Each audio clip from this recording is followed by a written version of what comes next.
Hello, everybody, and welcome. This is the Apostate Prophet. I hope you're having a fantastic day. I'm very happy to be here on this Monday morning. Is it Monday? I think it's Monday. Yeah, right. Okay. Yeah. I'm happy to be here on this Monday morning. Hope everyone is having a great morning, a great day, a great evening, wherever you are. I'm here today with a very special guest. We've been wanting to go live for a while now. I wanted to have you live on for a while. I was very interested. But I have here with me Milan. How are you, Milan? Very, very good. How are you? Good, thank you. Thank you so much.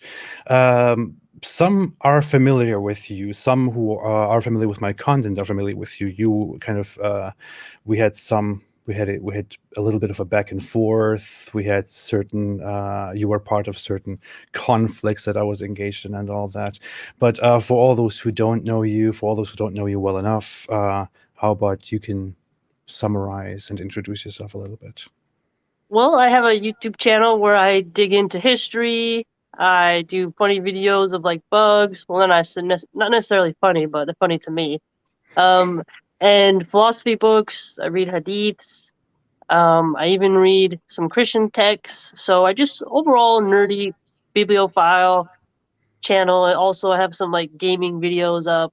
So I'm pretty mixed in like what I do on YouTube, but I am a American convert, revert. I am Italian and part Cherokee, and I support polygamy, and I'm really into fitness, and I'm more on the right wing in American politics, so I'm kind of conservative in that way. Yeah. That is quite interesting. Yeah, I saw your channel a while back. I saw your channel a while back. I think even maybe it was before you officially converted. I saw your videos where you were talking about Islam, and you weren't wearing the hijab and all that yet. So it was kind of, the journey was kind of public, right? You were publicly interested in Islam and eventually ended up converting to Islam and declaring that publicly as well. How did that happen? How did that whole interest in Islam arise? It's quite, there's so many branches to it, but I'll try to make it as succinct as possible. So essentially, Khabib, the MMA fighter from Dagestan, was a huge part of it, and Mufti Menk as well. But the niche part of, I also studied for a year before I decided to join Islam. I know that in Speaker's Corner, people say their Shahada right then and there. They don't know anything about the religion. I was quite the opposite. I studied, I finished the Quran, I learned Hadith and Tafsir, but a huge part of it was, it might sound kind of odd when I go around describing it, but I'll try to conceptualize it the best way I can, because there's a theological aspect and also a personal aspect. So the personal aspect was the behavior and discipline of Khabib as a Muslim fighter when he fought Conor McGregor. The reason being is because as an American, we're pretty rowdy, the traditional rugged, right-wing, bull riding, kind of loudmouth, and I had that kind of ego. But when I had seen Khabib completely smash somebody and thinking a lot and being totally composed in this sort of Islamic masculinity and righteousness, it really inspired me. It caught my attention. Now I'm around MMA fighters all the time. I know that there's stoic men in any branch, but this one in particular caught my focus in a way that I couldn't ignore. Let's put it that way. I have veterans in my family. I wanted to join the Marines, so I'm very familiar with like strength in your character, but his aspect really inspired me to start digging in more. And so that's when I started to pick up, learning about it, diving deep into it. So he kind of inspired me to begin studying. And then I watched videos of If I may, uh-huh.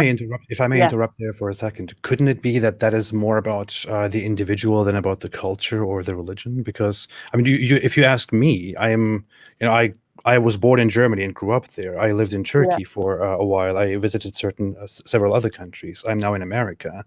What I see is that although there is an emphasis on humility and all that in Muslim culture, I would definitely say that between my experiences in Western culture and in the Muslim culture, in the West there is much more of a kind attitude toward others, especially toward kids, for example, and all that. Whereas in Muslim culture, there people are much more ready to get into conflict, to fight, to become foul-mouthed, and all that. I mean, that would be my observation.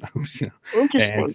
the observation of many other people. I grew up in Germany, and growing up around Turkish immigrants or Muslim immigrants or descendants of immigrants, it is kind of like it is an open secret, or it is very much publicly known that people of my background are much more arrogant, dehumanizing, much more ready to get into conflicts and all that in public, whereas the other side, the Western people, are much more reserved and much kinder. That would be my observation, for example. So couldn't it be that this was more about the individual than about the culture and the religion? Mm, yes and no, because he's part of it personally. But when I read in Bukhari and the other Hadith volumes, the Book of Jihad, you begin to see the mannerisms of a very strong, masculine, righteous jihadi, and then you see those aspects of character that Islam gives you as a Muslim, and then you see them apparent very clearly in Khabib, and that is what got my focus, because I believe Allah gives you signs and ways in which He'll bring you to the path, right? So each person has something that held their focus that brought them to the faith, right? In some people like you, they have something that causes them to leave it. Mm-hmm. So for me, this is what caused me to hold still and focus and see like a new avenue of where strength can come from, in a way Okay. in which it really just seemed like this is something real there. It's hard to describe if you're not really into this type of warrior aspect, but for people who have a very just like ruggish background where it's kind of like a little bit about violence or strength or combat, he is like a walking model of the good mannerisms that I believe you get when you try to enact, chapter 5 of those hadiths, right? So it's like he reminds me, and then when you study the companions, you're like, hey, how they acted during times of war. There's a militaristic aspect, right? And I'm sure you're familiar with that because you spent time with communism. So that is something that got my attention. So that's how I began on my journey. Then later it goes into the theological aspects, but I'm trying to word it in a way that's like, because there's other aspects to it too, but I can't deny that he was somebody who got me to pause.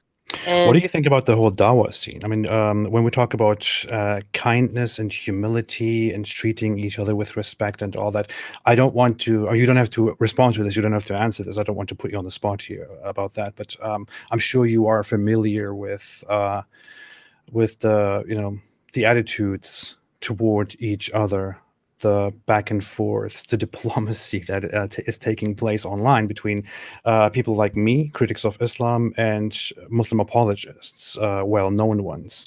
I think people can see that there is a contrast there in terms of how I generally behave and how they generally behave. Would you say that the attitude that comes from the dawa side is more in alignment with ideas of kindness and goodness and respect and all that, or um I've been attacked more by other Muslims than any other group.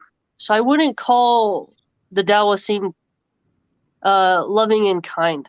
I would say that you're gonna get the kindness from the sheikhs on Scholarly Subtitles channel.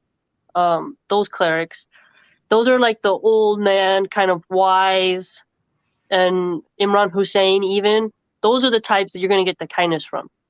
But the younger reverts, especially the red pill ones, I don't think you're gonna get kindness from them. They have a different aspect.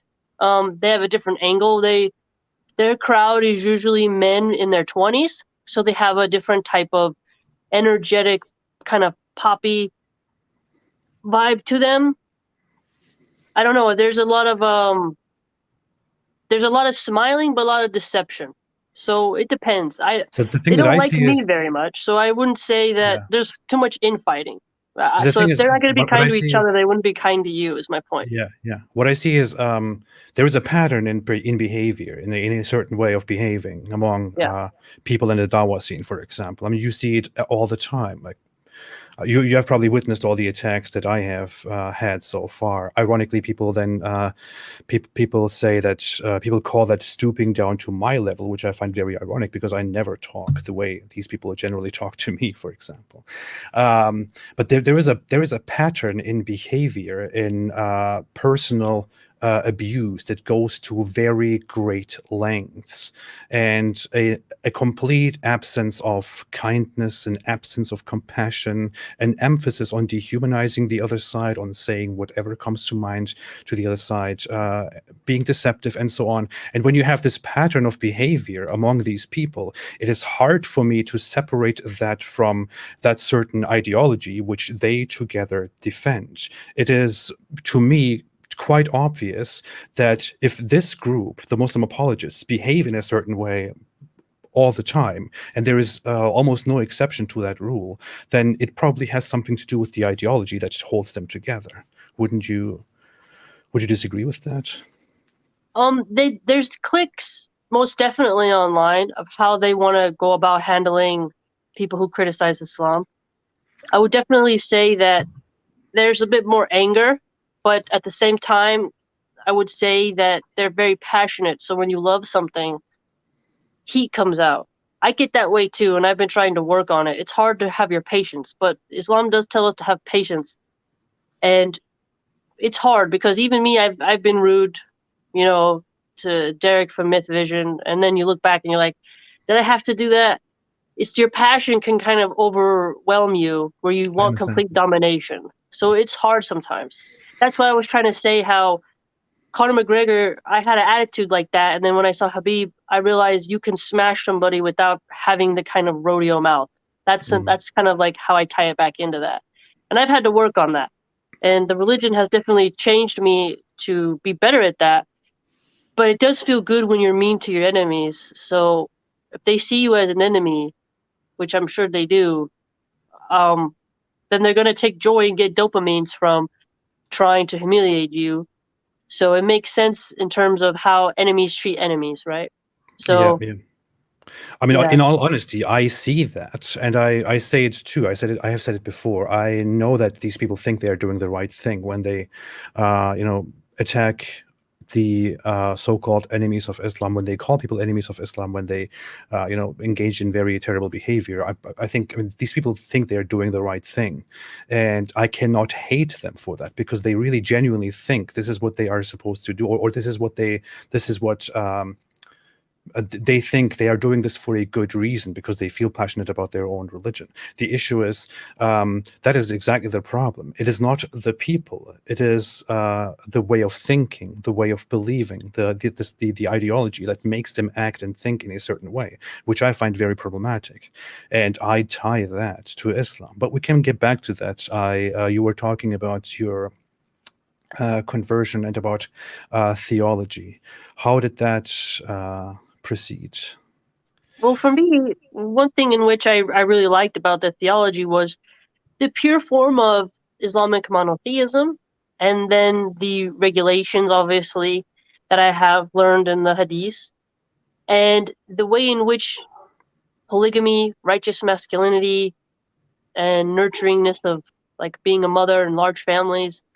there's like this whole aspect of like there's a pureness to it. I don't know how to explain it. I'm trying to get better at explaining it, but the aqidah of belief in the angels, belief in the books, that the Prophet Muhammad, peace be upon him, is the seal of the messengers. I really agree with that. After studying so many different religious texts, I really do like the way how, you know, Allah permits force. I do enjoy that. I do think that a pacifist hippie religion can never rule because in order to fight evil, you need strength. So for me, the theology of be ever steadfast, ever forward, be firm against your enemies, turn to Allah alone, don't commit shirk. These are things that actually, when I reflect upon them, I get a sense of energy. I don't really know how to explain it very well, but the prayers, everything, it's just so cyclical. And it Mhm. definitely makes me feel strengthened whenever I've been tested or tried. Turning just to Allah alone, without any association of partners, no mediums, no crystals, no nothing, just directly. It does something to your consciousness that I feel it's really tight. I hope I'm explaining that well. No, I understand that, and I understand the emotion and the passion behind it. You may be familiar with that. I myself was very religious at a point. I had a different understanding of theology. I had more of a mystical understanding of it due to my background in Islam. But I did agree, and I felt very overwhelmed by the worship and by believing in Islam and following its rules and justifying and rationalizing them and being as devout as possible that as I could be. The issue is that really enough to believe? So you could we have certain layers here. You might say Islam is functional. It works. That's what you could say. It seems to work. It seems to agree with my expectations of society and humanity and personality and all that. And you could say it feels good. It's like you devote yourself to it and you feel like you are doing something that is the original purpose of yourself. But then, and you could say the monotheism aspect and the theological aspect seems to make sense to you. But is that really enough? Even if all these three reasons were justifiable, were enough to justify your desire to believe, is that really enough? Were you at a point where you knew that this religion is absolutely true and you know that it is true and there are no possible objections to it? Did you ever come Yes, to such a stage? yes. I've nearly died 4 times, and I've been around a lot of occultists. I know you don't. I know you that you focus a lot on Islam, but I've been around people who are really, might I say, actually evil people. And when you get to see pure darkness, pure evil, people who really believe in like their relationship with the devil, and when you get to see certain things happen that are totally dark, I've gotten to see more of the evil in the world than the divinity type of happy bubbly feeling. So when I see evil, I feel like I turn to Allah so that I can get through that evil. And being shot at, facing death, suffering, whenever I see these things and go through these things, to me, this is something that when I am afraid, just the internal mechanism in my chest that links my consciousness to Allah, this is something that I let go, where I say, okay, I'm going to die, I'm going to go. So for me, yes, when I turn to just God, I don't look for a special stone or hang a certain picture or have to light a certain candle or anything like that. It's wherever I go, I ask for protection. And when you've seen evil and you've been around evil and had certain experiences where you felt like there is this sort of evil entity in the room, I can't deny that. And even with the example of like Nur, where you get that light on your face, I've had Mhm. that yellow glow in my face after reading the Quran. And when I went to get that explained by a doctor or something, it was really interesting how they still couldn't explain it, but I was like, it was real and I saw it. And I don't really know how to put it all into focus because there's so many different angles, but the best I can say is that when you've nearly died 4 times, you're around death and decay, you see evil, I know that the opposite is true. Can you define the evil and the darkness that you are talking about? Well, satanic occultists, Masons, people who believe that, through. Well, I don't want to get your video taken down on YouTube, but people who believe in doing very, very dark things, people who really, fetishize harming children, doing bad deeds to children, people who enjoy doing bad deeds to men, women who are perfectly fine with trying to channel dark arts in order to keep their beauty. Things like this is when you look in their eyes, there's something different there. And it's hard for people who haven't been around that. I understand. I understand, but how does Islam counter that? And how does turning toward Islam counter that? Couldn't you find the same refuge without Islam, for example? Why exactly No, Islam? because the restrictions that come from the Sharia prevent you from that. So, for example, the modesty, the intoxicants, the don't associate partners with Allah, right? Don't commit shirk. These actions, this framework prevents you from getting around those people. It prevents you from even letting them have an opportunity to do anything to you, and your values are not their values, so they can't bait you and tempt you as easily if you stay within the bounds that have been laid down. And Okay, if but that you're is not exclusive to Islam. I mean, you could do that without Islam. There are other systems that implement that without Islam. Islam is not the only way to do this. And don't get me wrong, but I'm really trying to push it here. It's just even if Islam did get certain things right, in terms of pushing out the corruption and freeing you from evil or darkness or whatever it is, even if it did get certain things right, so do many other systems. Does it really necessarily make Islam right in whatever it preaches and whatever it says and in its theology? Well, Islam goes farther than the others. Catholics can still drink wine. Christians can still drink beer. They don't have to have the essence of modesty. They did in certain aspects, but not as much as the faith of Islam. And I wouldn't say Buddhists do it the same because they have their own way. So they have their own rituals and their own dogma, their own rites, their own framework. But with all my study and with actually practicing, I see that Islam really provides a strong chain for my personality that I have to have because I'm so bullheaded. I'm very forward. I'm very strong. And the concept of fear Allah and trust Allah alone, that comes in. And as I mentioned, the militaristic aspect helps you to be more brave against truly evil things and to lower your gaze and to avoid those types of people. I mean, those occultists have infiltrated much of Christianity, so I wouldn't say Christians have done a very good job, I mean, you could argue that if you look at the Muslim world, Islam hasn't worked very well for Muslim society. The traditionalists and revivalists would argue that Islam has been down for centuries now. So that would not be exclusive to Christianity. But wouldn't that be because of like foreign policy, though? For many reasons, I would say the Ottoman Empire, for example, very much was responsible for screwing up Islam and turning it into something that it was not, and thereby leading to its downfall because it became all about power and all about the throne of the Ottoman empires, and it brought its downfall very much. Maybe, of course, together with foreign policy, but that is just part of human nature. It happens. But obviously, what I'm trying to get at is Islam didn't work either. What you have today is a very corrupt, a very divided, scattered Islam that will never, ever come together again and be established as a proper united force that can fix the problems of the world.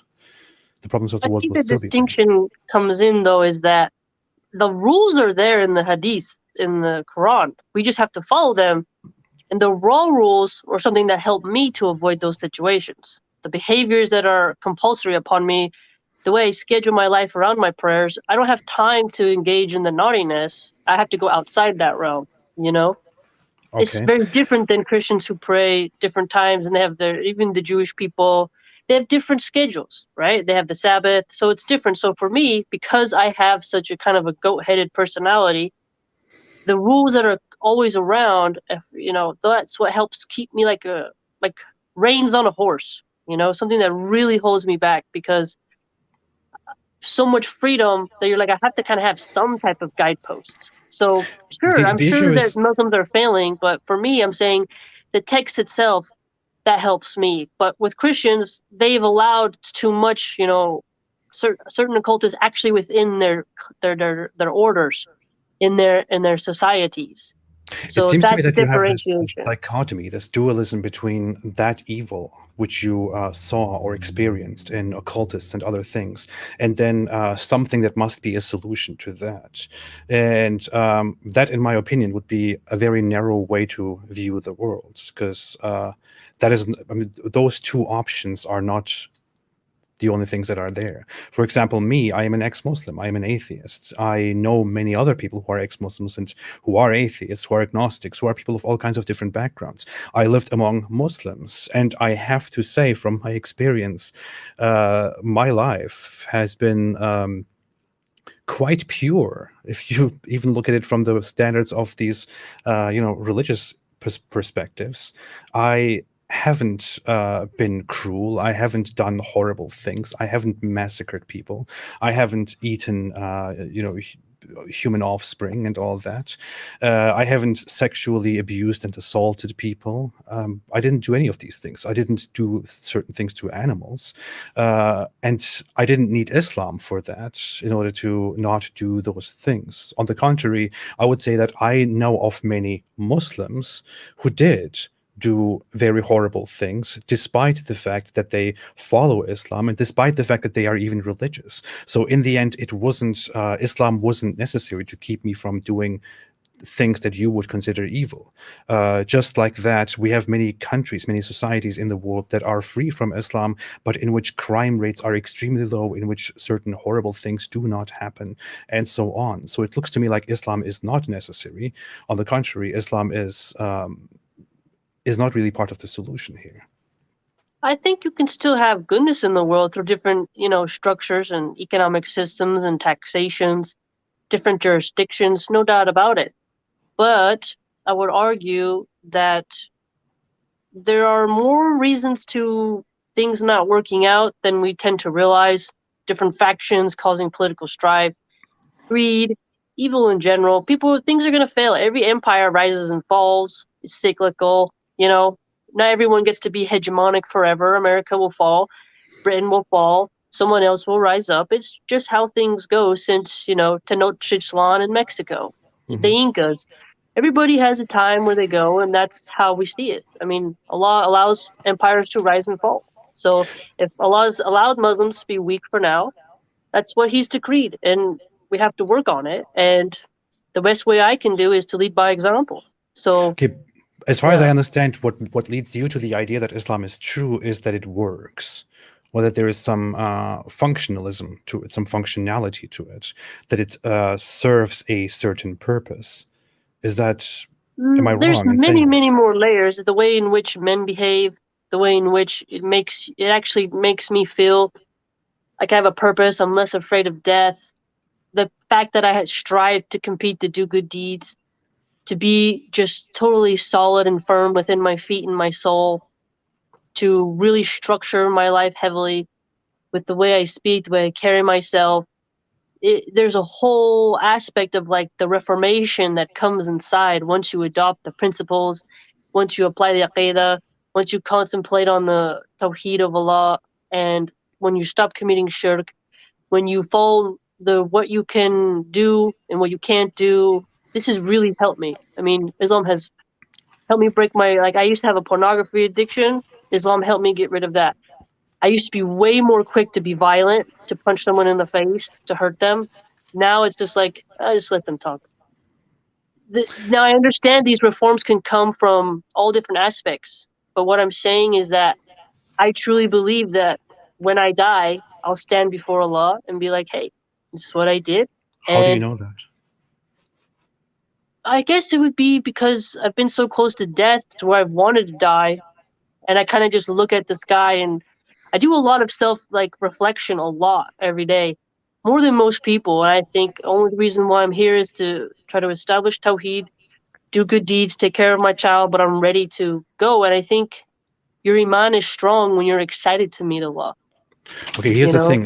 When I go outside, sometimes on a very nice day, I go for a walk. Everything is quiet. I look up to the sky. I look out at the trees, and I get this feeling of this overwhelming feeling of humility. Like Yeah. I am a very small little dot here. It doesn't. I don't really matter. There is something greater. Well, there is something greater. It's the earth is greater than me. The humanity in general is greater than me, and so on.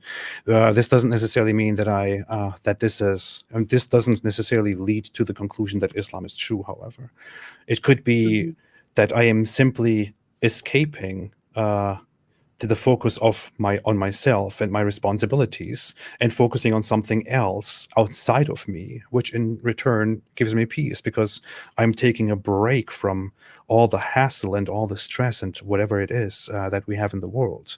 I'm focusing on something besides myself. I'm escaping my own life for a brief moment. The same thing happens during meditation. The same thing happens in prayers and states of meditation in all kinds of different beliefs and religions. It's hard to conclude that this would lead you to concluding that Islam is true. I mean, you just told me about certain things, why you think Islam is true, and I kind of made little notes of them. You talked about the fear of death, good deeds, the behavior of men, and sexual behaviors, behavior in general, rules, and all that. These are all functional things again. So what I see is that it all boils down to it works or it is good. I just don't see how you would come to the conclusion that Islam specifically is true.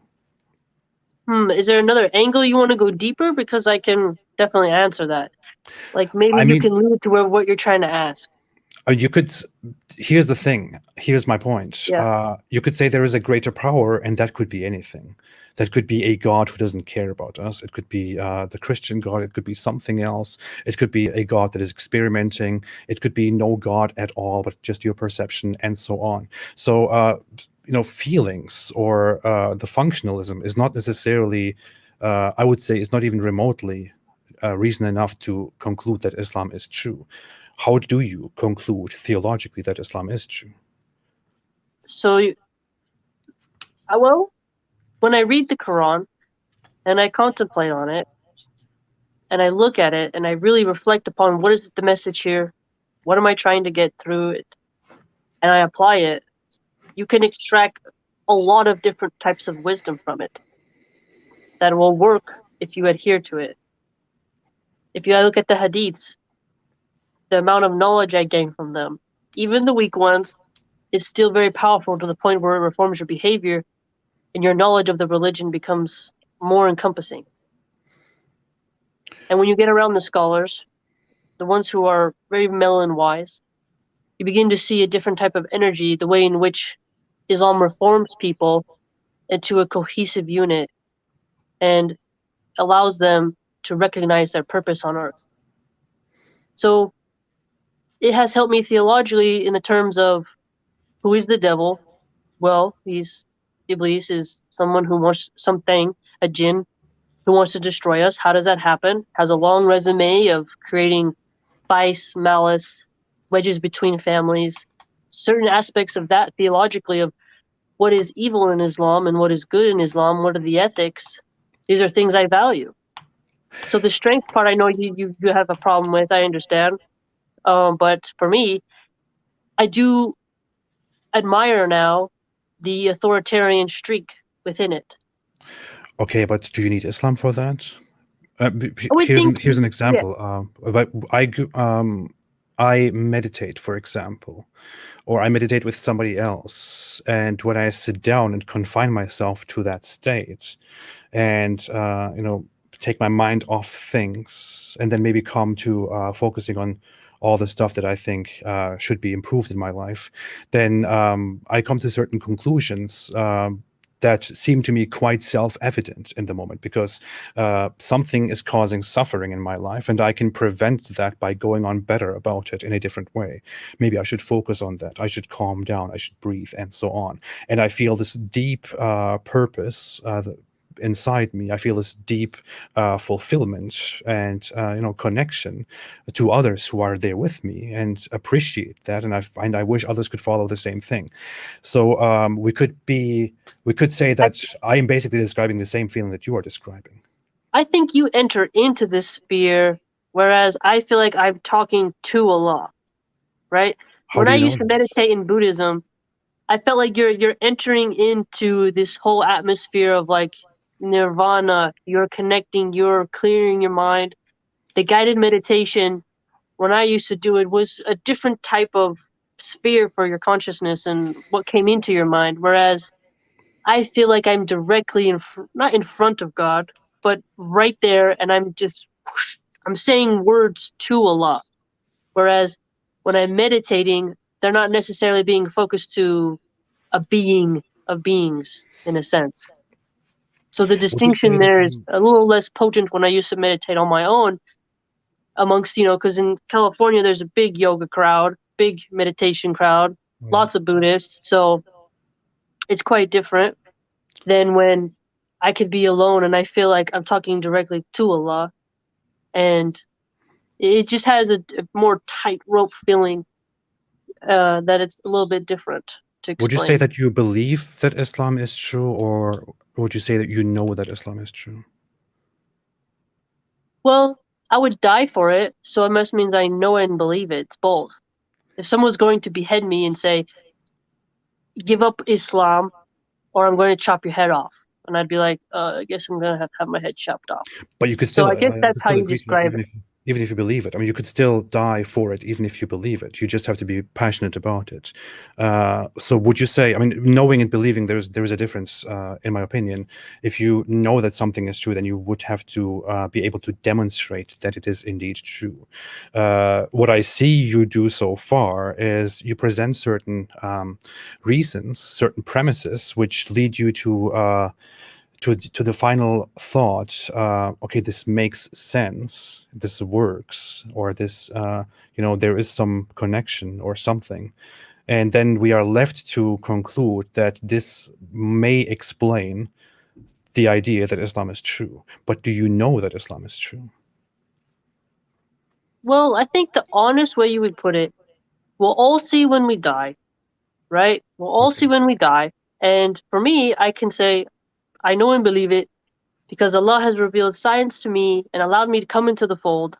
And when I contemplate upon all the prophets, how they suffered, on the lessons in the ayats, what I get from it, this is something where you're like, I'm connected to it. I'm within the fold. And I don't need anyone but Allah. So that's how I feel. So it would be hard for me to tell you, I know, and then I'm like going to do something, But if someone says, "Do you know?" I'd be like, "Here we go, take off my Well, head." Right? The here's guillotine the comes issue. out. Here's the issue. Let me be very blunt. You know Yeah, me. I hope you won't be yeah. offended. Uh, to be very honest, it seems to me that you feel like you need Islam to turn your life around.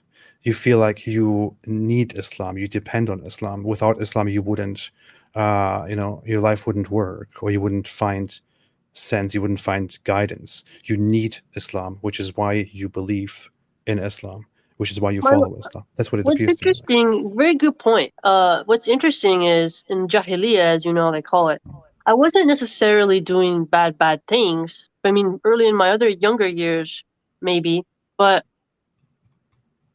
I do need. I've gotten so accustomed to it, and then my faith has become so. I love it. Like I'm addicted to learning about Hadith. I love my prayers. I don't want to leave it. The routine, the patterns, everything about it. I love it so much that I wouldn't want to. I'd fight to keep it. Do you know what I'm trying to say? So How I would your wouldn't life need it. be if you weren't a Muslim? I think I'd be more. Oh, oh boy, I'd probably be more cruel. Yeah, I'd In probably what be. sense? I joined the military, and then I would totally try to. No, I don't think it would be. Islam holds me back from a lot of meanness. A lot of meanness. Yes. What do you think about Islamic scripture and Islamic apologists and Islamic preachers saying that I, for example, deserve to be judged and executed for simply because I don't believe in Islam anymore. I Don't you read think in a that's cruel? scholarly book that is true, that you have to do that. So when I read that, I thought about, I don't know if you know, but when I was a gang member, I was in the Sureños Sur 13, and they tell you blood in, blood out. Now I'm not comparing Islam to a gang. Forgive me. That's not what I mean. What I mean is just follow me here. They tell you if you leave, we will find you, we will execute you, you will be done. And I remember getting jumped in, watching others get jumped in. The feeling of knowing if I leave, it's out in a body bag. The only reason why they haven't taken me out is because I live in a different state. And I don't go around telling people here what I once was. Right. But I know if I go back to that neighborhood, well, someone's going to put in work and take me out. Right. So it Okay. changed the way I joined the gang. So the function of blood oath, of once you enter, that's it, has a function of pure dedication. I think it's how do I put this? When I see people say their shahadas and then people don't tell them that they can be executed for apostasy, I find that deceptive. Where it's like, why don't you tell them? Well, if we tell them, then they won't join. But if that's what we have to do, then they should have their shahada with that. Like if you say your shahada and you know you're going to be executed if you leave, there's more power to that. But if you didn't know and then you join and then someone tells you and then someone takes it upon themselves or tries to force you to go to a place where that can be done, then it feels like you've been betrayed and it's not as Okay. honest as an oath. Here are two things. One Yeah. thing is, in my opinion, it doesn't matter at all if you tell people or not, because Okay. people become part of a certain idea, of a certain belief out of passion in the moment. You are very passionate about Islam today. You might end up leaving Islam in 2 years because you might think, oh, I understand that I felt very passionate about it, that I loved it very much. I'm sure you made mistakes in your life, and I'm sure you believed in the past very much that you were doing the right thing. You join out of passion, but then at a later point in life you realize, wait a minute, I made a mistake. That was wrong. I can't follow this anymore. Then you will You want want to to know get something out. very And interesting? even if you knew that this is the punishment from the very beginning, it wouldn't change a thing because you thought you were doing the right thing, but now you changed your mind. The interesting part is you have a very good point. But to be honest with you, I think I wouldn't want to be the one to execute you, and I wouldn't want to be the one to have to hand you over to be executed. I wouldn't want to be the one to have to pass out the sentence or hear it. You see what I'm saying? But if I left the fold, there's a part of me that feels like, well, maybe I should just die because I'd be so miserable. I'd be so confused. So this is the very interesting dynamic here because I feel like Okay, me and you I are have to kind of be a opposites. bit harsh here, but Yeah, I know, I know. if you accept accepting that you should probably die if you leave, and accepting that other people should die if they leave, are not necessarily the same thing. I mean, I could say, if I was harsh, I don't believe that you should die. I believe you should completely change your mind about that. You shouldn't die. You should go on with your life and live your life in a happy way. But I'm sorry. You can accept that you deserve death if you leave Islam, but that doesn't give you the right to also say others deserve to be killed if they leave Islam, because, I mean, that is what you would define as cruel. This is I what we think would the universally way define I as would get cruel. out of it is that I'm not going to be the one rounding you up. I'm not going to be the one to and plus I like if we were living 1,000 years ago, maybe that law is there, but at the same time I think to myself, how, it's a lot of work, to gather those people up, process the bodies. I don't think that it's like gotta put them in a grave. It's a lot of work, Do you So think I it's think some cruel to kill people. people who leave Islam? I think what I've learned, because I haven't learned that much about it, but how do we look at it? Like if you were to say an oath to a Templar, a lot of them were, if you leave, you'll die. Politicians have that. Fraternities have that. Gangs have that. Blood oaths are very common. And so we have to analyze, like the mafia, the Italian mafia is omerta. You're in the cartels as well. If you leave, you die. So this concept, we have to wonder, why is it there for thousands of years in so many different aspects of reality on Earth? And I feel like the reason why that got established and adopted by so many is because it solidifies you on a unified cause. Okay, but do you So think I it's think that's cruel? why. So probably, yeah. I mean, to get beheaded is not a pretty thing. So you think it But is cruel to execute apostates, but you were just saying that you would be more cruel if you were not a Muslim, yes, and there's you would see that degrees as to a big cruelty. you would see that There's as a big degrees to cruelty. downside, but you acknowledge that Islam's major rule of killing apostates if they leave is cruel as well. Yeah, I mean, didn't the Jacobins in the French Revolution, they executed people for leaving their groups? They used the Sure, guillotine. sure, So it's sure, like sure. They did. a lot of groups have that, you know. They did, but that doesn't necessarily mean that that is okay. This could be something that is bad, and in the past, it is an act of cruelty. You wouldn't want it to be applied to you. I mean, you just said that you were once part of a certain gang, or you were part of that community. You are not anymore, simply because you reject that, because you think that that is wrong, that that is bad. Now, would you think it's okay for them to just come and kill you for that? Well, I went back on my word. You know, I went back on my word I and I did left. not. I did not. I think they consider the Most apostates do Shahada, not. it's an oath, so you went back on your oath. No, I did not. So, I was but born into a Muslim family. I was raised as a Muslim, as most Muslims are raised as Muslims. So they never actually consciously gave an oath. They are born as Muslims. They are raised as Muslims. It is not their good point. choice. If they Maybe live, there's some if they type of leave Islam, discussion they could have. no, Maybe it'll be different for born people than no, reverts, maybe. on the contrary, according to the most Islamic scholars, on the contrary, those who are Muslims are more certain in receiving the death penalty, whereas those who just joined Islam and then leave Islam, there might be a little bit of a thing, you know, about them, like a little bit of doubt. But if I am born into a Muslim family and raised as a Muslim and grew up as a Muslim, and then at the age of 25 I decide no longer to believe in Islam anymore, then my punishment is certain death, according to those Islamic scholars that you respect and follow, Ibn Taymiyyah and all the others. You know, this is agreed upon. This is unanimous in the in Islamic jurisprudence. So I am being punished for something that I never even agreed to. I think, I mean, I could totally hear how you could say that. Totally right. Okay. But I guess you would just have to live your life on the go. Just don't tell people you're ex-Muslim. I mean, now people know you're AP, but you're in America. You're gonna be all right. You know, you're gonna be okay. I mean, you Okay, might no, have more no. problems with a gang member in the street or just a regular junkie in the street who wants your iPod. I mean, So do or you your support the phone. death penalty for apostates?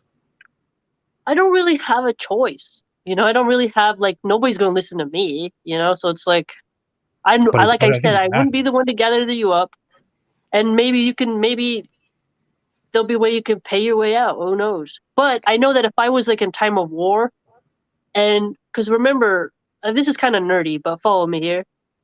Like Caesar, if you left the legion, you were killed. If you were in the ranks when he was fighting in Gaul, if you left the soldierly ranks, you were crucified. And that keeps others from running away. If you leave the tribes and the Native American tribes, you would be tomahawked in your head. You know, Cortez, when he conquered Mexico, he also punished runaway soldiers. So for me, like I said, this is hard for me because I look at it as it is setting an example. They want to set an example or keep in Okay, line. but you're just giving examples that you know, of people do that. You know, people do that out of you know, to protect their community or because it works.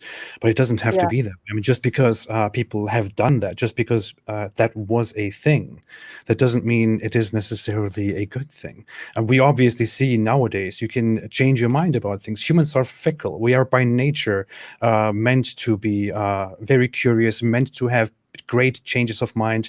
It is the feature of a healthy mind to change, of a healthy brain, of a healthy human to change their mind throughout their lives. I have changed my mind a lot on things, and before I became more religious and devout in my religiosity, I changed my mind toward bad things, and then changed my mind away from those things towards something good, and then from, by Islamic standards, good, and then from that to something after Islam. This is how a healthy mind works. This is human, and And some this, people go back to Islam, so they don't get of executed course, right away. of course, but So, you know, according, I mean, depending on what opinion you follow, if I, for example, under an ideal Islamic state, if I went back to Islam today and said, please forgive me, I'm sorry, I would still be killed under the Sharia, because I have not only left Islam, I have also spoken about it and against it, because I have used my mind, I've thought, and I've shared my opinions and my thoughts and my humor with people, but I deserve to die because of that, because I made a mistake.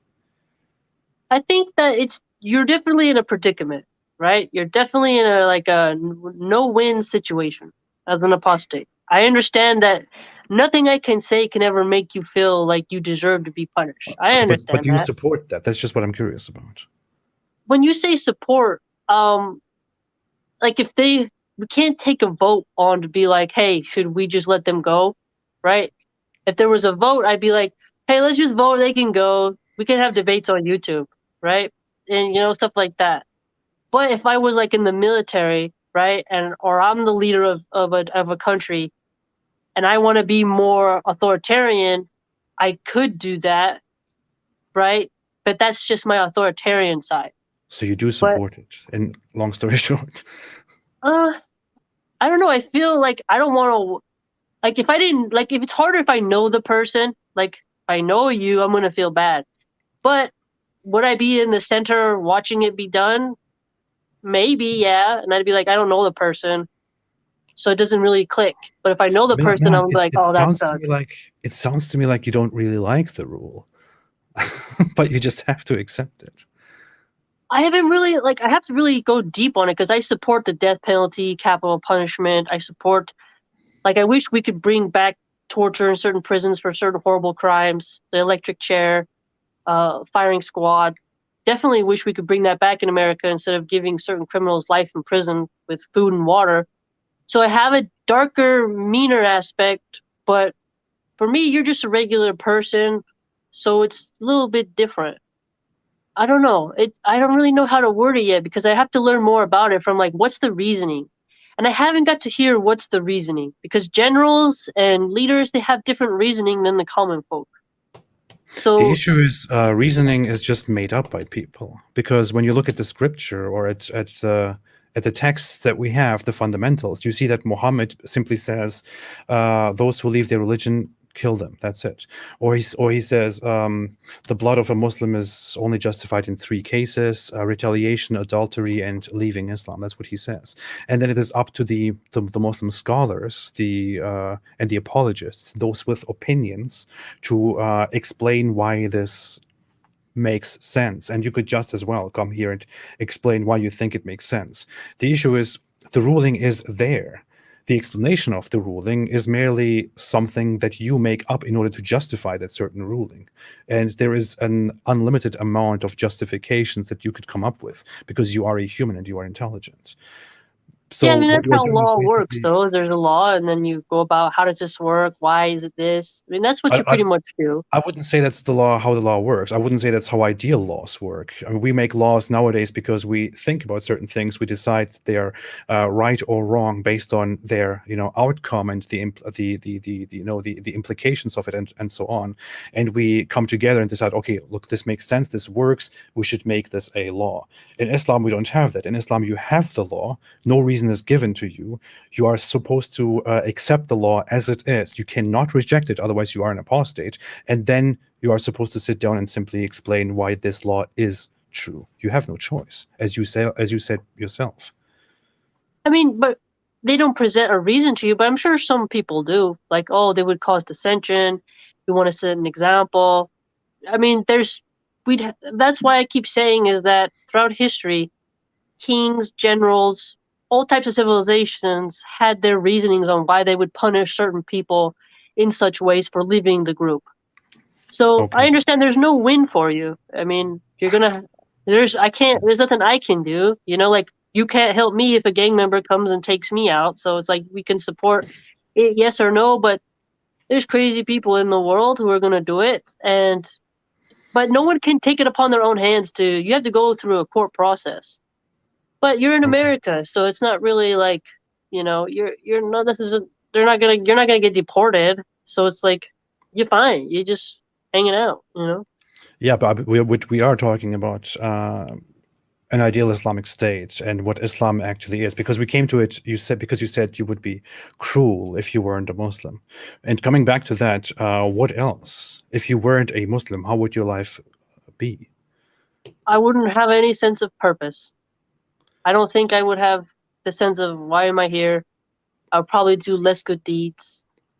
I would just feel kind of floating, aimless, nihilistic, and might makes right in a non-Hobbesian way. So it would just be very, very intense. I wouldn't really have to hold back, you know? There'd be too much temptation, you know? Islam keeps me away from the occultists, keeps me out of drinking, pornography, gangs, violence, keeps me not materialistic, just, loving what is good in terms of being in nature, being calm, focus, organizing my life in a better way, studying constantly, reflecting on my existence and purpose, all kinds of goodness directly because of what it puts upon me. I don't really know how to explain it in a better way. No, I Unless you, understand it. The issue is it looks to me as though you don't have the self-confidence to believe that you yourself could do the things that Islam forces you to do, or not to do the things that Islam forces you not to do. It well, I seems as fear though Allah, you so have a, the fear is good because the that's fear the keeps me point. from disobeying. That's the Like point. You have yeah. a trauma. You have pain in your past. You have certain things in your past, and that's understandable. Many people do. I do as well. And you rebel against those things. You try to keep them out of your life. You try to fix yourself, and you could try to fix yourself on your own and find your path through life, or you could find a certain system which forces you to do this and not to do that, and which has very strict rules. It seems to me that you are, instead of trusting yourself, you are simply trusting this certain system that guides your life entirely. I've studied all those systems though. That's the thing. Is Maybe you don't that need to follow the system. um it's not the same. It's just every single aspect of how you use the restroom, what you say when you wake up, when you go to bed. The prohibitions are more encompassing and therefore provide a larger network and framework that help to keep you as a net away. I cannot rely on myself. You have to have a compass. I have to have an internal yet external compass at the same time. This sort of Venn diagram of overlapping of the inner and the outer realms. Okay, Because doesn't that mean you are you believe in Islam because you need Islam? I mean, everybody needs something. You don't need it, so you need yourself. So it's like everyone needs something in order to be But that alive. would mean, could mean you simply believe in Islam because you depend on it, because you feel like you need it, not Well, necessarily it because it is transformed true. me. It remember, like as each step I adopted, I became more and more convinced. I saw the results, which make you adhere to it more. When you're on the straight path, when you follow the rules and you see the results, and you see the transformation in both the outer and inner world of you, you see the sign and the revelation that hey, this is working, and this is how you become more and more attached to it. I know many And Christians who can say the same thing. This is actually something that I hear from Christians very often, and you, I'm sure, do as well. We have David Wood here. As we know David Wood. He's when we have many others who say that their life was, completely broken and unsolvable. They were almost dying. They were addicted to certain things and all that.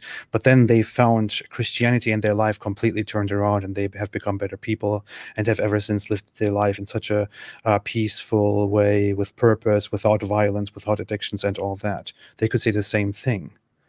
without doubt, you can find happiness and attachment to other things in this reality, without a doubt. But they are not in my reality. What happened to them, what's going to happen to them when we all die, doesn't matter. The only thing that I focus on is me and my child, and then how do I get into paradise? So the attachment I have, all these other people don't exist. None of them matter. They could all fall into a volcano. It just is about how do I survive my enemies? How do I become steadfast? How do I push through evil? How do I conquer my own temptations? How do I resist any type of pitfall? And the Sharia, the laws, the rules, the regulations, the admonitions, these have shown empirical and spiritual results for me that have proven to me without a reasonable doubt that this is the religion for me and that I would be willing to die for it. I'm sorry, I'm pushing this, but it just Totally. sounds to me like it just sounds to me like you personally simply need it and depend on it again. I mean, that's what you're telling me. But Here's that's a how comment you know of your iman is strong, right? Your not iman is necessarily. strong is when you need Allah. Allah is free from need, and I'm entirely dependent upon Allah. Okay, So I but think they would think that's a good thing in Islam. people could explain all kinds of different beliefs just in the same way. Here's a comment from Arsenal Haq Fahim. He said, Uh-huh. please somebody explain her that you don't need Islam to avoid drinking and pornography. I have been an atheist and I've never been involved, but it's my Muslim friends who frequently search for porn stuff, for example. That's a I could great point, but atheism doesn't forbid it, whereas Islam does. It's explicit. but You feel clearly me? that's the point. Apparently it doesn't matter because Well, a Muslim, he's breaking the rules. He knows he's breaking the rules, but an atheist creed doesn't say you can't. It just doesn't say you should or you shouldn't. okay, It's maybe you shouldn't be neutral. forced to abide by a certain thing. Maybe, I mean, you don't have to be forced to do that. Maybe you personally feel like you need to be forced, but that's not the same thing for others. I don't need to be forced by a certain system. Many people in the world, maybe most people in the world, don't need to be forced to stay away from certain things or to do certain things. It's People, good if you choose not to, but force is needed against evil. it's not. It's not. Evil doesn't. It's seriously is not. Be kind to evil. Okay, but Evil has to be conquered. people come to good and evil in the world due to the outcomes of good actions and evil actions. We don't murder each other outside wherever we can because we know, as societies, as people, we come to the conclusion, hey, if we keep doing this to each other, nobody will, be able to flourish and live a peaceful life. I'm sure you know of the idea of flourishing, which is one of the fundamental ideas of ancient Greek philosophy. And Well, I mean, look at Chicago. You know what I mean? Chicago is like yeah, every yeah. time people shoot each Yeah, other. So I yeah. don't know. If We we want keep the shooting purge. each other, Yeah. we can't live peaceful lives. So maybe we should not do that. But the issue But some is, people don't want peace. Some people want power. sure, and that is a problem, and you need to fix that. That's a problem, and you can make laws to fix that. The issue is you don't need Islam or a similar system in order to enforce those things upon yourself. You can simply, explore life, live the human experience, and refrain from certain things that are obviously dysfunctional and destructive because they are dysfunctional and destructive. You don't need to be forced for that. Many people But don't need to be forced remember, for that. curiosity killed the cat. Some things should not be looked at. Some things should be closed with force. To open Pandora's box and expect everything to come out smoothly is indeed reckless. You're supposed to be guardians of keeping what's good and keeping evil out. People can learn to fail. They can trial and error. You can help them recover, but you don't turn your back to evil and you never give up the pressure. And force is needed. And some people have a weaker disposition to where, like, if someone's smoking crack, you have to yank it out of their hand. You don't say, please stop. You have to take it out. It's a bit of force. Depends on the person's disposition and how evil is wrapped around their lives. So, Okay, but cool that the atheist can resist it, but some people are so heavily addicted, they need you to kind of take away their phone, cut off the Wi-Fi, sit down and talk to them, huge intervention, like you got to work on it. And that takes force and other elements, don't you think right? you're presupposing that humans are meant to have such a thing in the world? Could it not be that humans are simply living beings who experience life and who experience the world around them, and we are not meant to have a system that, perfectly dictates our life and tells us exactly what to do and what not to do in specific instances? I mean, this may be your expectation from life due to your experiences, but you are very much presupposing that such a thing is supposed to exist. Maybe such a thing is not supposed to exist. Maybe such a thing doesn't exist. And we are simply the humans that we are. So I think, humans have always tried to impose law and order onto a wild type of human existence, right? I mean, that's kind of what humans have been doing for a while. Each one wants to enact their edicts. They want to form their utopia. They Yeah. want to instill it, and they create their codes and they enact it, and that's what they try to do. Out of necessity. Yeah, and to get things done, you have to have a certain cohesion, a confederacy or a union, and these things get adopted, and each force has to have an army in order to have compliance and stuff. So I understand where you're coming from. For me, though, it would be good to have Islam and the way in which it's reformed me, and some of the temptations and vices around that exist in America could be reduced heavily, and more families could stay together, and stability would be better. Doesn't mean we would rid the world of everything, because evil will always exist, but we could help stem off some thorns and some foots, is my point. Okay. So far you've told me that Islam is functional and it feels right. I still don't understand why you think Islam is true. Okay, another way, the military aspect as well. Another way in which I But feel that is that also functional. You still haven't told me why Islam is true. These are only But supporting you must understand, thoughts. though, that through a patriarchal masculine system, that establishes the harmonic ways of a civilization that will allow peace and flourishing. Masculine heterosexual men who can have polygamy and have multiple children, who are brave warriors, who fear Allah. This is the best system for the earth, in my opinion, because of the way it provides security to wives and children and helps us to be righteous, steadfast, bold, courageous human beings. That is how I see the religion forms men. Yes, they will fail, I understand. But I'm saying the ideal. Each religion has their ideal members and how they wish to see them, right? Okay, first off, I would completely disagree with certain things that you have said, but you are going for pragmatism, basically. You are telling me that Islam is pragmatic, but that doesn't necessarily mean anything. The Quran itself says that this life is nothing but play, nothing but entertainment. This life doesn't really matter. You are supposed to focus on the next life. So why are you trying to desperately find a pragmatic way to improve this life, to make this life perfect, when your ultimate goal is simply to live a very short life here and then to go on to paradise? Well, the more you fight against evil, the more good deeds you do, which your good deeds meet you in the hereafter on your day of accounting.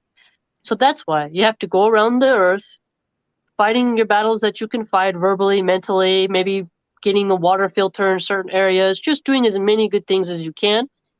And then that will make the world better. And then you leave something better for your children, for your descendants. And then you have those deeds forwarded to you in the hereafter.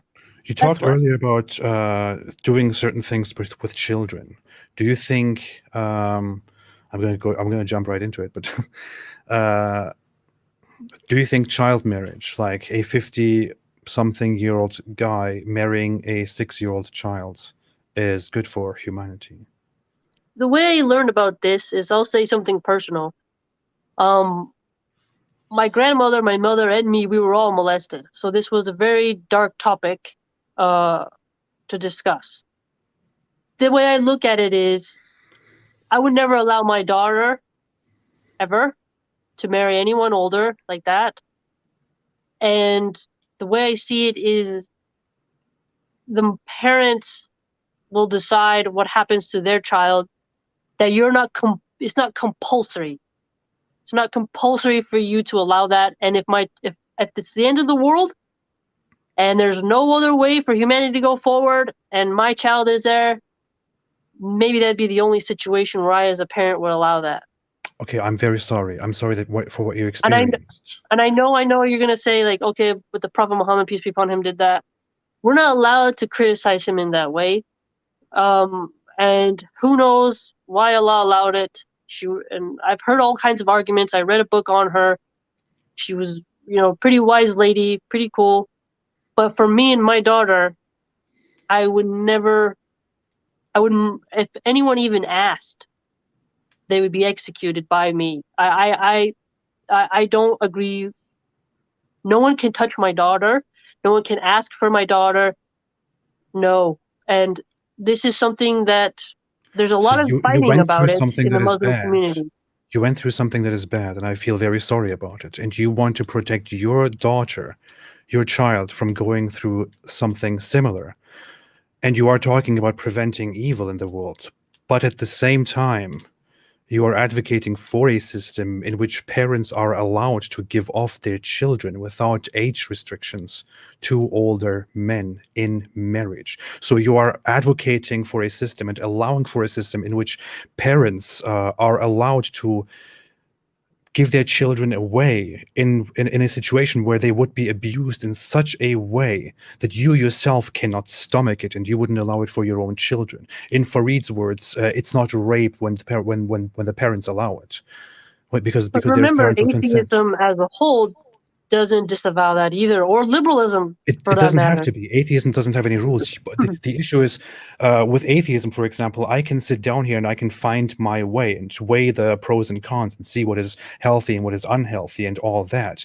The issue is, we're not talking about something that does not forbid something. We are talking about something that explicitly allows that certain thing. You are not allowed to make this illegal or to condemn this because your religion allows it and your Prophet Muhammad practiced it, which is why people like Daniel Hikichu today say this is a wholesome value.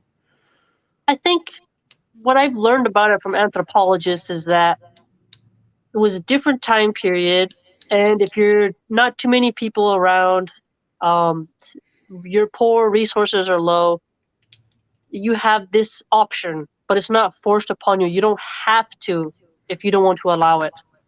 That's just how I've seen it talked about because, this is obviously something people bring up a lot, and without a doubt, they would like to examine it. But all Okay, I can say is, but you think we should prevent evil, but at the same time you are, as said, advocating for a system in which this cannot be disallowed. It is allowed. It is practiced. Parents can make you may not want to do this to your own child because you think it is disgusting and horrible, but your neighbor who is a Muslim might allow their 5-year-old daughter to get married to some 50-year-old guy. the hard part is that I cannot, even in America, if my neighbor does something, I cannot prevent them, right? I can't prevent anyone else from doing anything, regardless of their religion. If a Jewish rabbi wants to do that weird circumcision ritual that they do, where they suck off the foreskin of the baby, I can't stop the rabbi from doing that or the Jewish family from doing that to their newborn boy. You see what I'm saying? All I can do is say, this is my daughter. I have full authority over her. She will get married when she's mentally capable. She's had her period, and when Okay, she's mentally mature. this is a big double standard. This is a big, huge double standard. If you live in a society where child marriage is illegal, where it is banned, where such a thing is completely banned, but if Islam was brought to that society, then Islam would lift that ban and would make it possible for little children to be married to old guys with the permission of their parents. This is something that Islam would bring. So Islam would actually bring something destructive that even makes you feel very uncomfortable. Are you aware of that? I'm aware of that, and I'm also aware that, like, even the French kings, they married 14-year-olds, 12-year-olds. The age was very young previously because people died Of much course, and sooner. they make You know, mistakes. They were wrong. yeah. We don't have to deflect to other things and say, well, they did it too. So No, I know we what we you're saying we that they did acknowledge it that too, it is bad. but It the point harms a is child. that each mother can just say no, right? And I don't have to advocate them and help them. I don't have to facilitate their child marriage. Is my point. Okay, but you're supporting a system in which this is okay. Well, I love Allah. That's what I care about. As I love Allah, I don't. I love Allah, and I'm not a champion of child marriage. Do you see what I'm trying to say? But that But makes you are not. But that makes that is not consistent with your entire idea, which you have advocated for from the beginning, which is that Islam brings a system which gets rid of the evil, because Islam in this case brings the evil that you are talking about. I guess the way you just have to really look at it is you're in a very tough situation. The way I've looked at it in my head, it may not be how everyone else has seen it, but if you're in a war zone, if you are a refugee, you're separated, there's just no other way, and you see this as a legal outlet, you're like, okay, well, I guess it's legal under the Sharia, and I'm gonna die, and I need somebody to marry my kid or take care of her, and there's no uncles. Maybe that'd be a last resort. I look at it as a last resort of permissibility.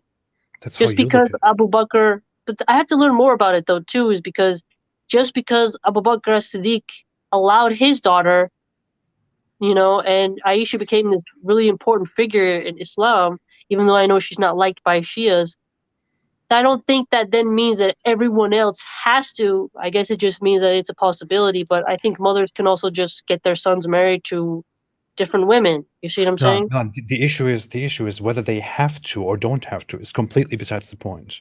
I don't care if people have to do this or don't have to do this. I don't mind about that at all. The issue is that Islam provides a system in which this is allowed. If we look at child marriage, if we look at a relationship between a little child and an old man, the research on this is abundant.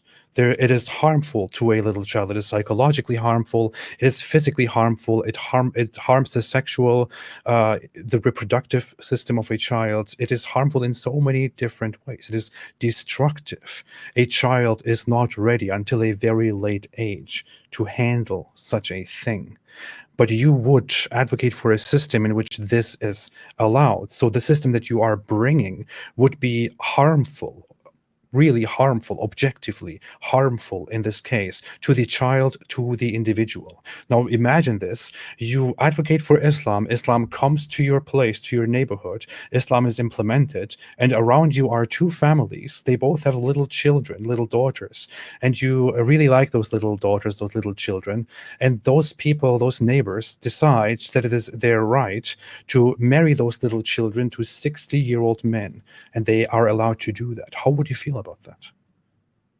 Well, I would talk to the mother and say, well, why can't you just wait? What's the hurry? What's going on here? Do you need Okay, what money? if I'll she give you doesn't the what if she money. doesn't listen to you? Well, if you can't, a mother has authority over her kid. I cannot like it, right? Like if so, there's nothing much I can do besides say, hey, why don't you just wait? You can try to reason, right? But child marriage, occultists do that, Satanists do that. There's weirdo Christians in the Alabama who do weird things. Do you The think Islam is act of similar child to stuff cultism? is something that happens, you know. And Would you even in hate rural that? villages in Africa, they do those kind of things as well. So it's a thing that's like is part of the human condition anthropologically, and the best we can do is just not allow our daughters to go into it because they're not going to be the wife of a prophet. Okay, here's the thing. You told me earlier that you want to force people to not do these evil, horrible things that you abhor.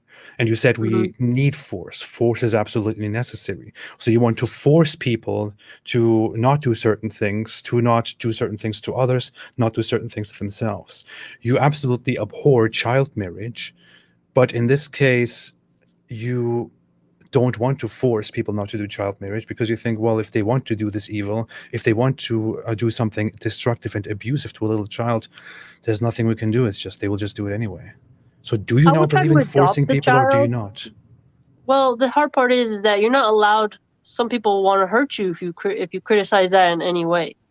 But the thing is that I say, okay, if Allah decreed for this specific example of the prophet to have this wife, I'll find out what's the truth when I die. But that doesn't mean I need to facilitate, aid, clap my hands for anyone who does it in this reality.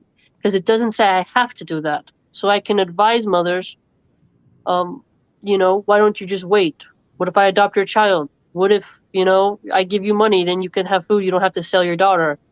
I'm very into protecting children. So she had a specific role that Allah decreed for her, and that was her destiny. But that doesn't then mean that I have to have my kids go over and do that. I don't know how else better to answer it. Just the point, like some Muslims, they go very gung ho and they're like, yes, we'll allow it. Like I know Ali Dawa, as you mentioned. I saw that video. I have a different route, and I wouldn't allow that. And the Prophet was decreed by Allah to have that, but he didn't. It's like this nuance of like scholarly interpretation, you know? It really is something interesting to look at. Just because he did it, now you can't criticize anything the Prophet did, but that doesn't mean you have to then push for and advocate for it. If you're in a very rural village and you want to betroth somebody, okay, but to consummate, it's different. Do you think what Muhammad did was evil? I think it had to be. I don't know what to think about it. I think I can't say it's evil because then you're saying that the Prophet did something evil, and then you're out of the fold of Islam.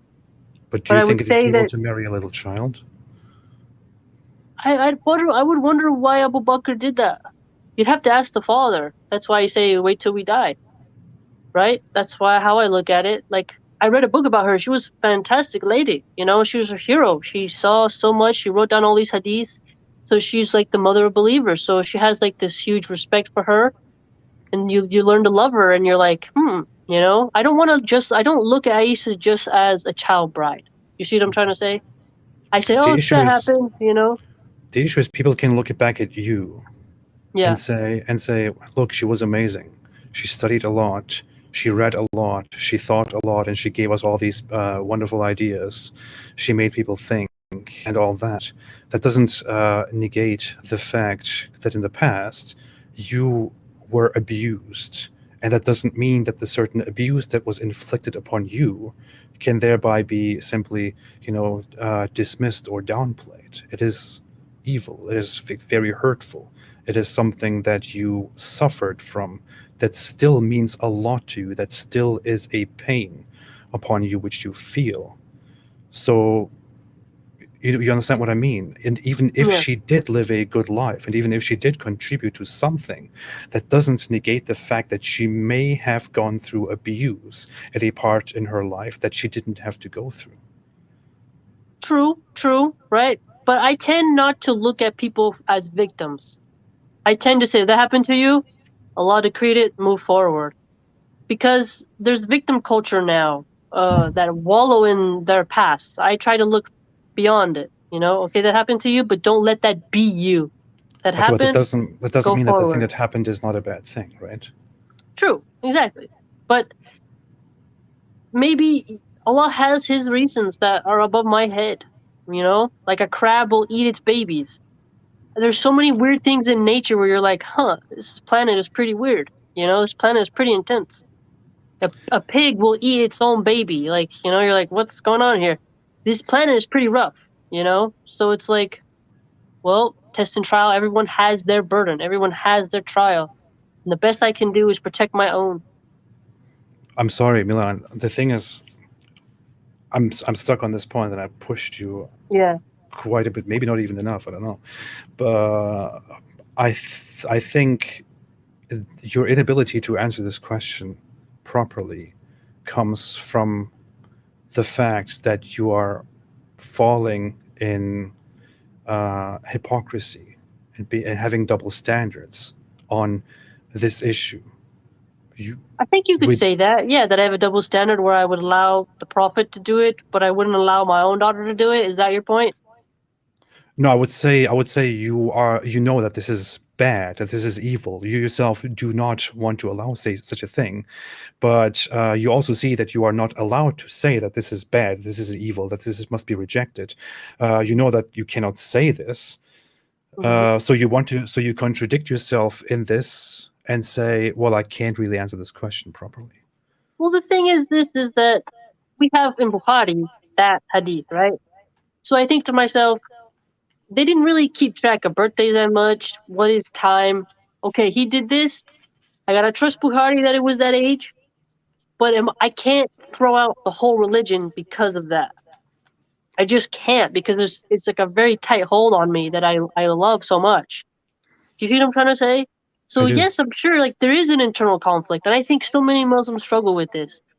But all I can do is say the Prophet, peace be upon him, and Allah decreed something for that specific girl, and Abu Bakr, as the father, felt it was like that. I can have my daughter and my rules. It's not compulsory upon me. And I just want to do good deeds and die. That's how I look at it. I know it's not bad. the perfect answer you want. That's bad. That's bad. I'm sorry. That's Yeah. bad. I think you really need to think about that more deeply, and I would love to have you. I would love to talk with you about this again. But I think this is bad. I think if a different religion came up with this system, if a different religion or a different society or different individual came up with this whole issue of marrying a little child away, you would be disgusted by. I see your community posts. You are disgusted by certain things. You heavily, harshly criticize them, and I see your passion there. But if it was something or somebody else, you would be very harsh toward that. But you are simply letting something that is even so personally traumatic to you slip away because you simply have to give into that and simply have to accept it, and you're not allowed to object to that. I mean, you got me pigeonholed. You know, there's not. I can't go left. I can't go right. You pretty much have me pigeonholed, and I can't argue any other way out of it, really. But And I I hope, know, and I you hope know, you see that that's not my aim here. I'm not trying to put you down or to whatever it is that people want to do online in discussions. I'm really simply trying to make you see, you're as testing I my see mind, it, which is that you good. are wrong. That you are no. I'm trying to let you see that you are wrong and you are in conflict with yourself. And I would say that you should fix that. Yeah, I mean, I'm not gonna let my daughter marry anybody like that. So, and there's not gonna be another prophet, so I don't really have to worry about it. Okay. You know. Are you aware of the idea that going away from morality and laws for a second, but I'm sure you have come across this whole criticism that I offered, in which Muhammad made certain prophecies about the future, about the end, where he said that certain things will happen. For example, he said when certain people came to him and asked, "When is the hour?" He said to them, after pausing for a little bit, he looked at a young boy in his presence and said, "Before this young boy gets very old, the hour will come to you." Or the hour will come. That's what he said. So the implication here, the indication in this hadith is clearly that he is saying, upon the question, when will the last day come? He says, before this boy gets old, it will come. But then, obviously, we are alive today. It didn't happen. Similarly, he said one night, within 100 years, no living being will survive. And he made many other such predictions. So he was obviously prophesying that the end is coming very soon, but it didn't come. Are you aware of these mistakes?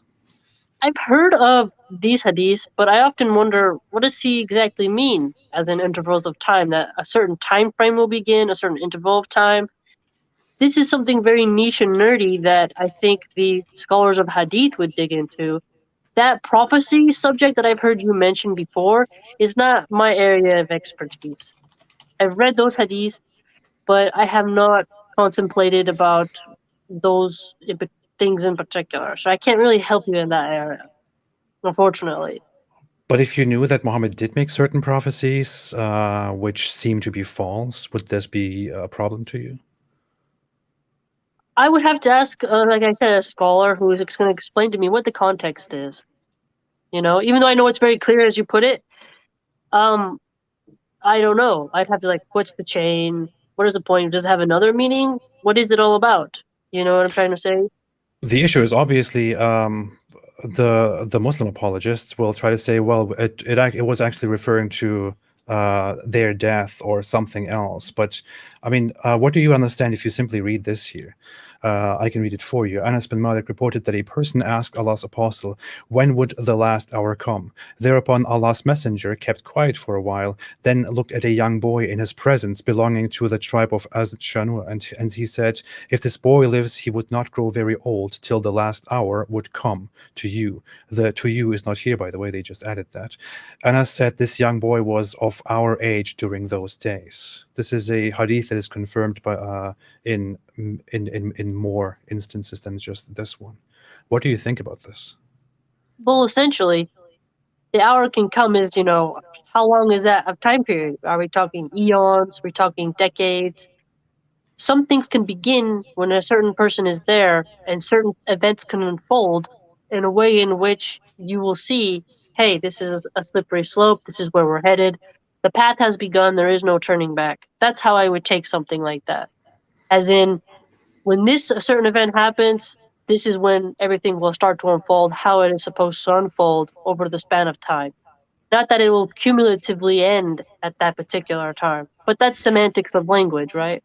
Yeah, but But the thing is, the hour would refer to, or the last hour as it is put here, would refer to the end as people have known it. And the end is also described in other hadiths, in many others. Like, for example, he says that Jah will come, the sun will rise from the west, and this and that, and then the hour will happen. And in this case, people ask him again about this specific hour, which is also described in the Quran specifically. On that hour, the sun will, turn off, and this and that. And in this hadith, people ask him specifically about that hour again, and he says, "Before this boy grows old, the hour will be established," is what it literally says. Why would he be giving an answer that doesn't answer their question at all, but that is about certain different dynamics that are not relevant to their question? well, the Prophet, peace be upon him, is the final seal of the messenger. So for him, it's like, hey, this is the time period. This is when it's going to begin. That is how I would read it, because we know that even in Christianity, how God measures time is definitely not how we do it. And so the movement of time and how that goes across and how fast that will happen, it's definitely not going to be just really short, but it can also be the start of a sequence of events. That's pretty much how I would read something like that, which doesn't fully answer you. But for me, I look at it as, okay, this boy is alive, right? Obviously, Jesus is not going to come back when this boy dies, but rather he's a sort of signpost of what time period we're entering into concerning how the end of days is going to be. But this is, again, scholarly opinion, so that's the fun part, yet the difficult part when you're, arguing semantics and theories and speculating and trying to dissect what it is being said here, right? That's the fun part, yet hard part, and different people will say different things. So for me, that's what I've thought about it, but I haven't gone really beyond that or deeper into it, so I can't really provide you the answer that you're looking for. You see where I have a problem with this, right? Yeah, I can. Here in Sahih Bukhari, for example, he says, Allah's Messenger said, "By him in whose hands my soul is, the Son of Mary, Jesus, will shortly or will soon descend among you people as a just ruler, and will break the cross and kill the pig and abolish the jizya, and so on. There will be an abundance of money, and nobody will accept charitable gifts." Now, you could say that soon is relative, or shortly is relative, and it could be anything. It could be a millennium, it could be 2 millennia, whatever it is. But describing it as soon, again, seems a little bit strange to me. And this, again, supported by many other hadiths in which he seems to make such prophecies, But only Allah knows the hour, and Allah, Azza can decide when He's going to do it, because only Allah knows. I understand that the Prophet Muhammad, peace be upon him, may have been given some insights, maybe had saw something, but Allah ultimately can do whatever He wills. So if Allah decides to make him think it's going to be in this time, and then because of our language, the way we structure it, we can think a certain thing, but that doesn't mean our interpretation is correct in a way. I hope I said that clear. So Yeah, essentially, it's like, even in like when you read texts like the Tao Te Ching, like there's so many different ways you can look at it, but at the end of the day, it's like there are certain end time things that are going to happen. Soon can be like, I know how it sounds is like, oh, tomorrow, right? I get that it sounds like it's going to happen tomorrow. Don't you think that would mean that Muhammad maybe misinformed us or misinformed people? Because, I mean, due to these prophecies, for example, people believed in his time that the end will come very soon because the signs are appearing and all that. So humans have believed in the imminent coming of the end since the beginning of Islam, since Muhammad's appearance, since Muhammad's life and his death, because of these prophecies.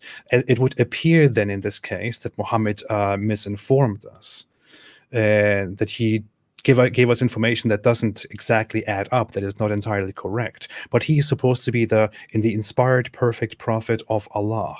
If he's misinforming us about these things, how can we trust his knowledge and the revelations that come out of his mouth in general? Maybe those were also misinformation. Well, the way I would look at it is we have a duty upon ourselves to examine what are we going to do here? How are we going to live? The waves and pressure of concurring events can make us feel and that, okay, now, Jesus is coming back tomorrow. But things have to unfold and certain events have to pile up and come to a capstone in order for everything to happen. So as things can get worse, they also get bad. So humans often speculate, okay, this means soon means tomorrow. There's a lot of different religious groups who try to speculate when the hour is. But time, these big measurements of time is like soon is, generations upon generations. Mm-hmm. That is basically how you have to look at it. I understand that it sounds like tomorrow, within 200 years, but the idea is to keep it in your brain so that you can reflect upon your behavior and to survive. That's how I look at it. You're told it soon so that you never stop being vigilant. You're told it soon so that you never stop giving up and you never lose hope and you stay on the proper path so that you can keep your momentum and energy up so you can facilitate your energy towards the higher goal of earning paradise and preparing for a time where it's going to be disastrous and the culmination. I think if I need to follow a carrot to be led, then I think it could be done in a different way that does not involve misinformation and deception. For example, I could have been told nobody knows when the hour will come. It can happen anytime. It can happen tomorrow. It can happen whenever. So prepare for it. And I would be in fear of the idea that just tomorrow things will end and go down. The issue is we have very specific prophecies and very specific announcements from Muhammad, promises that they will happen in relation to certain events and certain time frames. So I think that explanation and that excuse would not sound reasonable to me. I think that would not satisfy the curiosity here. Well, there are mini tragedies, right? So there's like mini endings of time when certain economic systems collapse, certain rulers fall. There's little mini collapses that will lead to the bigger ones. So big shifting of power. There's a lot of different little elements of nuance that can make you see like, okay, things are changing. We may not see it, but things rise and fall, and maybe our descendants will see the final capstone of it. I don't think it's like surfing on a wave where you just get to go on the top and get to go to the end. That sounds like cognitive dissonance to me, Milan. and I'm not saying people use the term cognitive dissonance a lot. This is not something that you just accuse others of, or that some people have. We all have cognitive dissonance. I have cognitive dissonance from time to time. It just looks like in this case, you are trying to explain something in a way that seems inexplicable.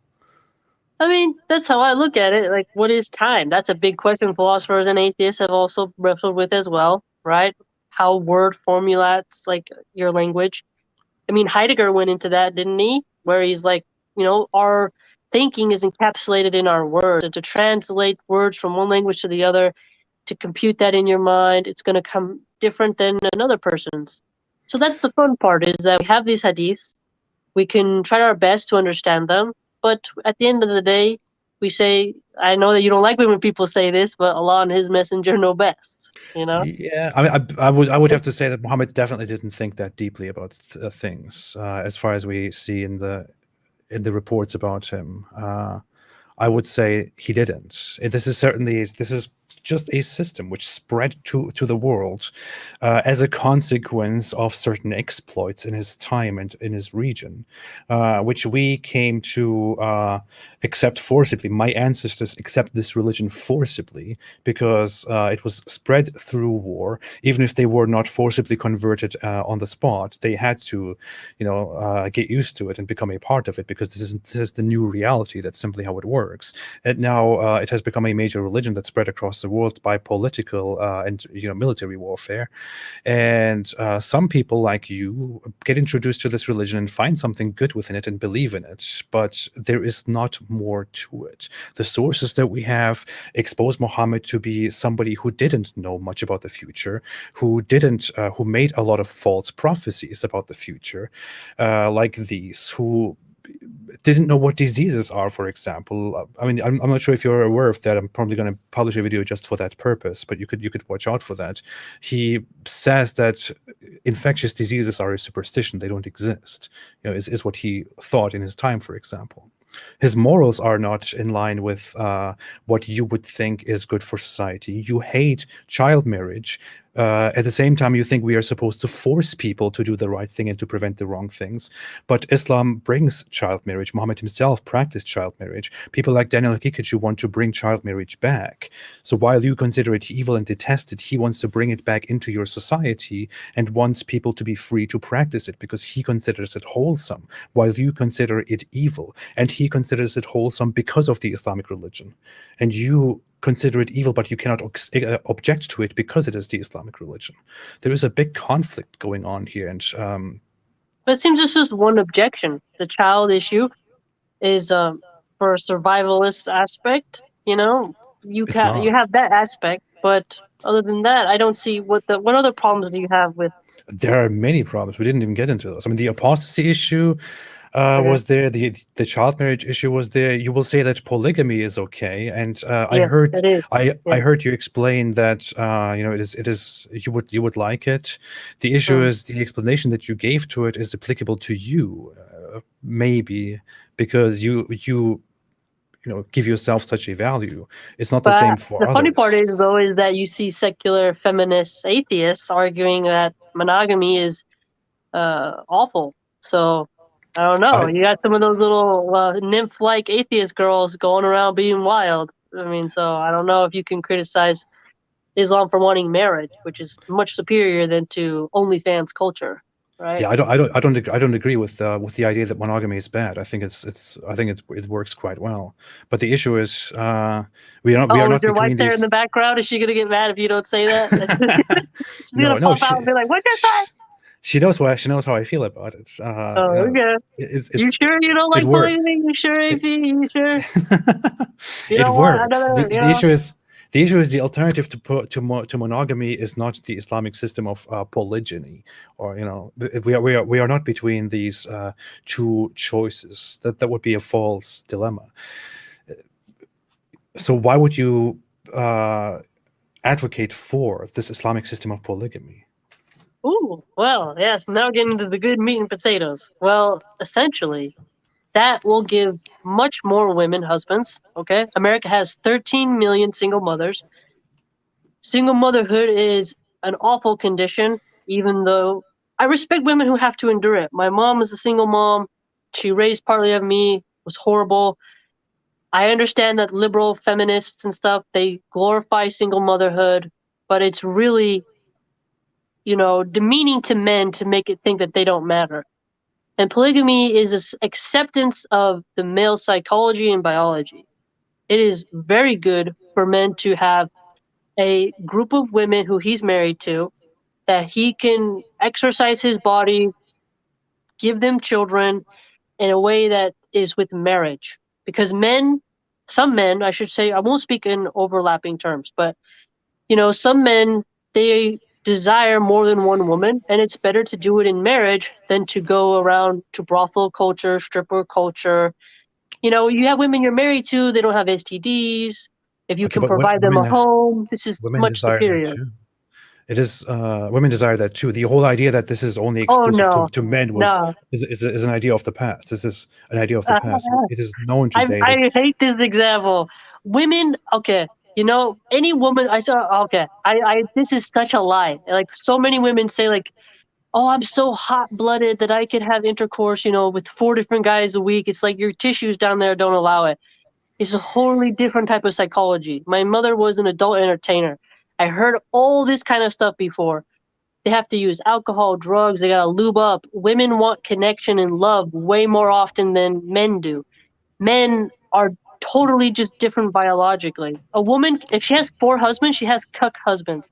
Oh, please. They're the softest, frailest. Like, no man with self-esteem is going to wait in line and have intercourse with his pregnant wife that has another man's child in her belly and like 3 other dudes like living in the same house. It's just not going to happen. I'm sorry to disagree here, but many women will have the same attitude about your idea of waiting in line for the other, 3 They already are. women to be. Like, it's totally different though. Like, the women opening their legs to half the world is different than a man having 4 wives, right? It's so much more different. It's so different because one woman's pregnant, the other 3 are not. 2 are pregnant, 1 is not. Even if they are, they're still his child. Okay, we're making very big sweeping generalizations here. First off, many women, many men don't want to have 4 wives. I certainly wouldn't want to have 4 wives. I don't want to have multiple wives. That would be a headache. But that's besides the point, of course. Just to argue against that initial point, many women would not want to be part of such an arrangement and be the 4th or 2nd or 3rd wife. And the issue is, it is not Islamically arranged in such a way that women necessarily have a say on that. If a man gets into an arrangement and marries a woman, then he is technically allowed to marry multiple women after that, whether the wife agrees with it or not. So women may not. Yes, because women don't have a right to just overly control men. I like that. But if you want to get into a commitment, I am a very controlling woman, but there's something nice and erotic about a guy who takes control. If a man can get overpowered, then he's not a man. If the woman gets to stomp her feet and whine and smack and scratch and cry and key his car and throw his clothes off the balcony, it's like she's just a wild brat woman, and he can have 2 submissive wives. Imagine you're a woman. Hey, make me Khabib's 800th wife. I don't care. Okay. A woman gets into a relationship with a man and gets married to this man. Okay. Yeah. These 2 people start a relationship, and this woman, under the assumption that these people found each other, gets into this relationship, but then the man says, you know what, I actually want more than just 1 wife. So he goes and marries a few more wives, and in this relationship, these wives are then not considered equal to him. They are considered less than him. They are basically lesser beings who are supposed to, very much serve him and obey him and all that. It's good to serve your man. These women are then supposed to share this guy's love. Now, you might say, I am okay with that. I want such an arrangement. That's what you might say. The issue is many women, and I would say most women, don't agree with that. But they get cheated on regardless. Their men are probably watching porn. They're at work flirting, looking at the hot waitress. I mean, so many women, especially in America, they get cheated on all the time by their men. So your husband watching porn is not equal to your husband having 3 more wives. But he's coveting those hotter chicks. He wishes he could be there, but he can't. He's stuck on his phone cucking to some other guy on the screen. The point is that a man with wives he doesn't have that crutch. He doesn't depend upon pornography. He has flesh and blood, real women who will cook for him, love him. There's honor in being a 2nd, 3rd, or 4th wife. It's not true, though. Even if a man has 4 wives, the man will still be out there and still desire other women. That doesn't solve the problem. He may be very hot-blooded, but chances are he's going to be pretty work, his wives, his children. He's going to be pretty busy, And the thing is, he'll be busy with better things. You talk about women and how women are not capable of continuing such a relationship with multiple men, but the issue is that's again besides the point. They have deep psychological issues. Some of those women also have the desire to look at other men all the time, to be with other men, and so on. This is proven. This is part of psychology. I mean, women also have the same desires, maybe not to the same extent and to the same shape, but also have the desires to be with other men. Just because humans seem to have these natural desires, you can look at an attractive guy. That doesn't mean you have to establish such a system. But you can see an attractive guy and be like, he's handsome.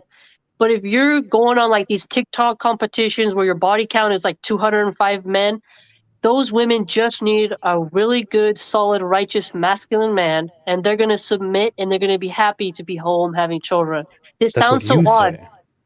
I've been around the feminists and the liberals since like forever in California in the Bay Area, and I've seen and tested their philosophy.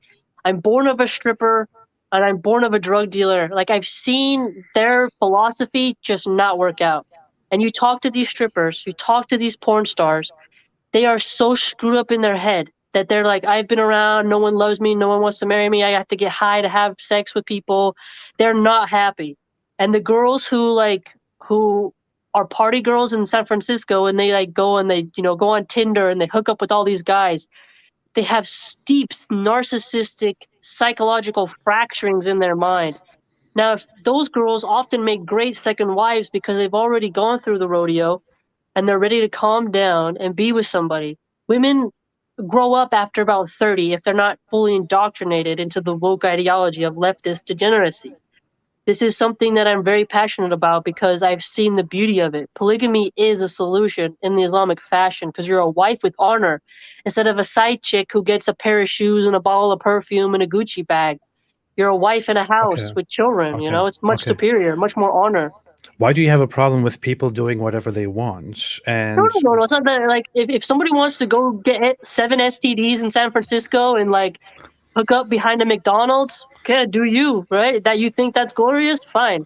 But my thing okay, is, I want people to be married and have stability for kids, right? A mom and dad matter and have okay, big families I and just don't happiness. see why you would think, okay, these people on this extreme end, and that is, by the way, extreme. I'm sorry, but that is an extreme end. These people on this extreme end are not happy and they live very bad lives, which is why polygamy, the Islamic way of polygamy, will solve the problem. Therefore, polygamy is good, and these people should be involved in a polygamous Islamic relationship. That doesn't make Polygamy is sense going to to me. keep your man healthy. It's going to keep his sperm count high. He's going to be fit. He's going to have less temptations, and you'll have more relaxation. You know that your man is in the hands of other good women, not out there, getting some disease. You're in a unit around God. You're not. It's totally different. It's a totally different system. I know it's hard to see from other people's angles, but I've been around pimps before, and the way pimps treat women is very different than the way a righteous, masculine Muslim man would treat his wife. It's far superior, especially in the music industry. The groupies, the way the women are treated are awful. They're like, just give them a little bit of crack, give them a little bit of cocaine, and they do whatever they want. They get passed around the whole group. I Okay, but mean, you're again it's talking very about awful. extremes which you have experienced in society, and then offering Islam as a solution to that. The issue is, this is Yes, again marriage is a good, false. This is AP. again Marriage is good. I agree it is good. I agree it's good, and I'm happy in a marriage with my one wife and our children, and I agree with that. It is good. It Come is on, how many women proven. would be like, let me be Leonardo DiCaprio's fourth wife. Let me be Brad Pitt's fourth wife. Come on now, you know what I'm talking about. You just have to be handsome enough and women will totally line up for it. If Well, just LeBron be, James wanted 4 wives, how many women would go? Tell me about it. Come on. just because, okay, that's a ridiculous assertion. Just because people want that, just because people have They these would feelings, do it, that AP. doesn't no, okay, just because they want that, that doesn't mean this is the ultimate solution to matters. This is not how it necessarily works. Marriage brings And stability and children. I would say that monogamy is definitely proven to make people Polygamy is better happier. than monogamy, AP. No, it's not. I know And your and wife and is watching. She's gonna get upset. I don't want to get you in and, trouble. and forcing people into these relationships because you Ain't no, complain you about their don't life. force people into marriage, AP. Go on. I'm not putting a gun to anybody's head and saying you have to. Marriage No, is no, voluntary. I know, but you believe in forcing a system in which people are allowed to establish these relationships, where men are allowed to establish these dominant Well, in relationships. secular liberalism, they have wife swapping, swinger parties. Okay, but they're They not have forced to. They can do these brothel things if they culture. wish. They can Yeah, do but these things marriage if they isn't wish. forced either, right? You can It put in is. your It is in a nikah, hey, sense. I don't want to have a second wife. You better know who you're marrying then, right? You got to know who you're marrying then, right? If you're going to Okay, say, so yes, I want to marry you, she has to know her husband. If he wants it, he wants it. And if she says, I don't want it, he could say, sayonara, I'll get someone else who does. And there's a okay, lot of other women who does. The issue is this is a solution brought in the 7th century in a society where people had this outlook on life. This is not an ideal system. I mean, there is no such thing that Marriage this is is an ideal system. this is how. No, I'm not talking about marriage. We're not talking about marriage at all. We're talking about the idea that we have this system in which only men are allowed to take as many wives or as they wish, up to 4, and nobody can say anything about this. And they are to treat them, and they are allowed to treat them as lower beings and separate them into different homes, and each one of them has to wait their turn. Women are just supposed to be okay with that. They cannot do something similar, and this is supposed to solve all the problems. First off, this is not going to solve any problem. You will not get rid of the sexual desires of men through this. Women will on average not be happier with this. This will not make things better, and this will not solve a big problem which plagues our societies. So these women, they're at work all day. They got their monogamous relationship, and her guy friend can just easily go on Tinder and go into a Motel 6 and pop one off with some stranger girl, and she'll never know, which is what they're doing, which is what data shows. Do you so think many people are not getting married, and they're that? like just open relationships. In San Francisco, there's a huge thing of open relationships where they just let their partner cheat. No strings attached. Hookup culture. That's the culture of today. So if you say that's worse, because that's why we have so many abortions. So we can reduce abortions. People can be married. She can have her own house. And a lot of women will like that.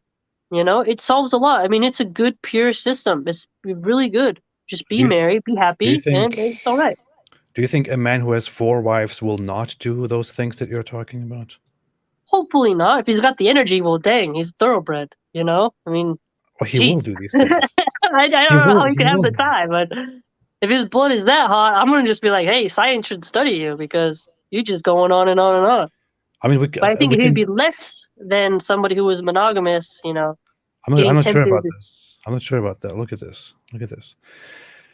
Sahih Muslim 1403a. Jabir reported that the messenger of Allah saw a woman outside, and so he came to his wife Zainab as she was tanning a leather and had intercourse with her. He then went to his companions and told them, the woman advances and retires in the shape of a devil. So when one of you sees a woman, he should come to his wife, for that will repel what he feels in his heart. So we have Muhammad here, who is the ultimate example of everybody. He has his wife Zainab, who is one of his latter wives. So at this point, he already is in a polygamous relationship with his wives. But he simply I mean, he still didn't have hot blood, but he didn't go and cheat, right? Of course. The issue is the polygamy that he has obviously did not solve the actual problem that we are having. I mean, horniness is not a problem. Blood is not a problem. He's walking around. It's about touching other bodies.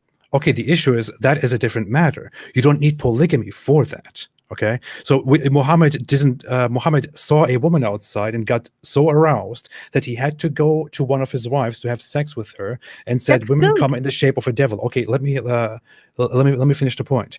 The issue here is a man today who is married to only one wife may also go out and see women and be sexually aroused by that. So they might be in the same situation, right? Muhammad and this guy. So the issue here is not how many wives you are married to. The issue is what you do after that. Now, Muhammad can choose to either go and approach this woman, or he can go to one of his wives. Whereas the man with one wife can also choose to either approach this woman or to go to his single wife. Or Muhammad can choose to go home and go on Tinder or on TikTok or whatever it is, and to look at women dancing around, and can find a woman to get laid with. But he doesn't do that. Or the guy today with one wife is also between these choices of not doing that or doing that certain thing. So the issue here is not monogamy and polygamy. The issue here is what you eventually do with your temptations. And polygamy obviously doesn't solve the temptation problem, right? Well, you're missing the point here. Well, you got it, but you're kind of not. That's not exactly what I mean. I didn't say that you would stop getting horny.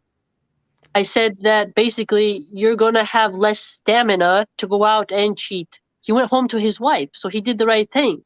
He didn't go with another lady. He stayed within the confines of marriage, which is the good thing. Yeah, I would also go right? home to my wife, but that's the issue is whether I have 4 wives or 1 wife, it doesn't really matter.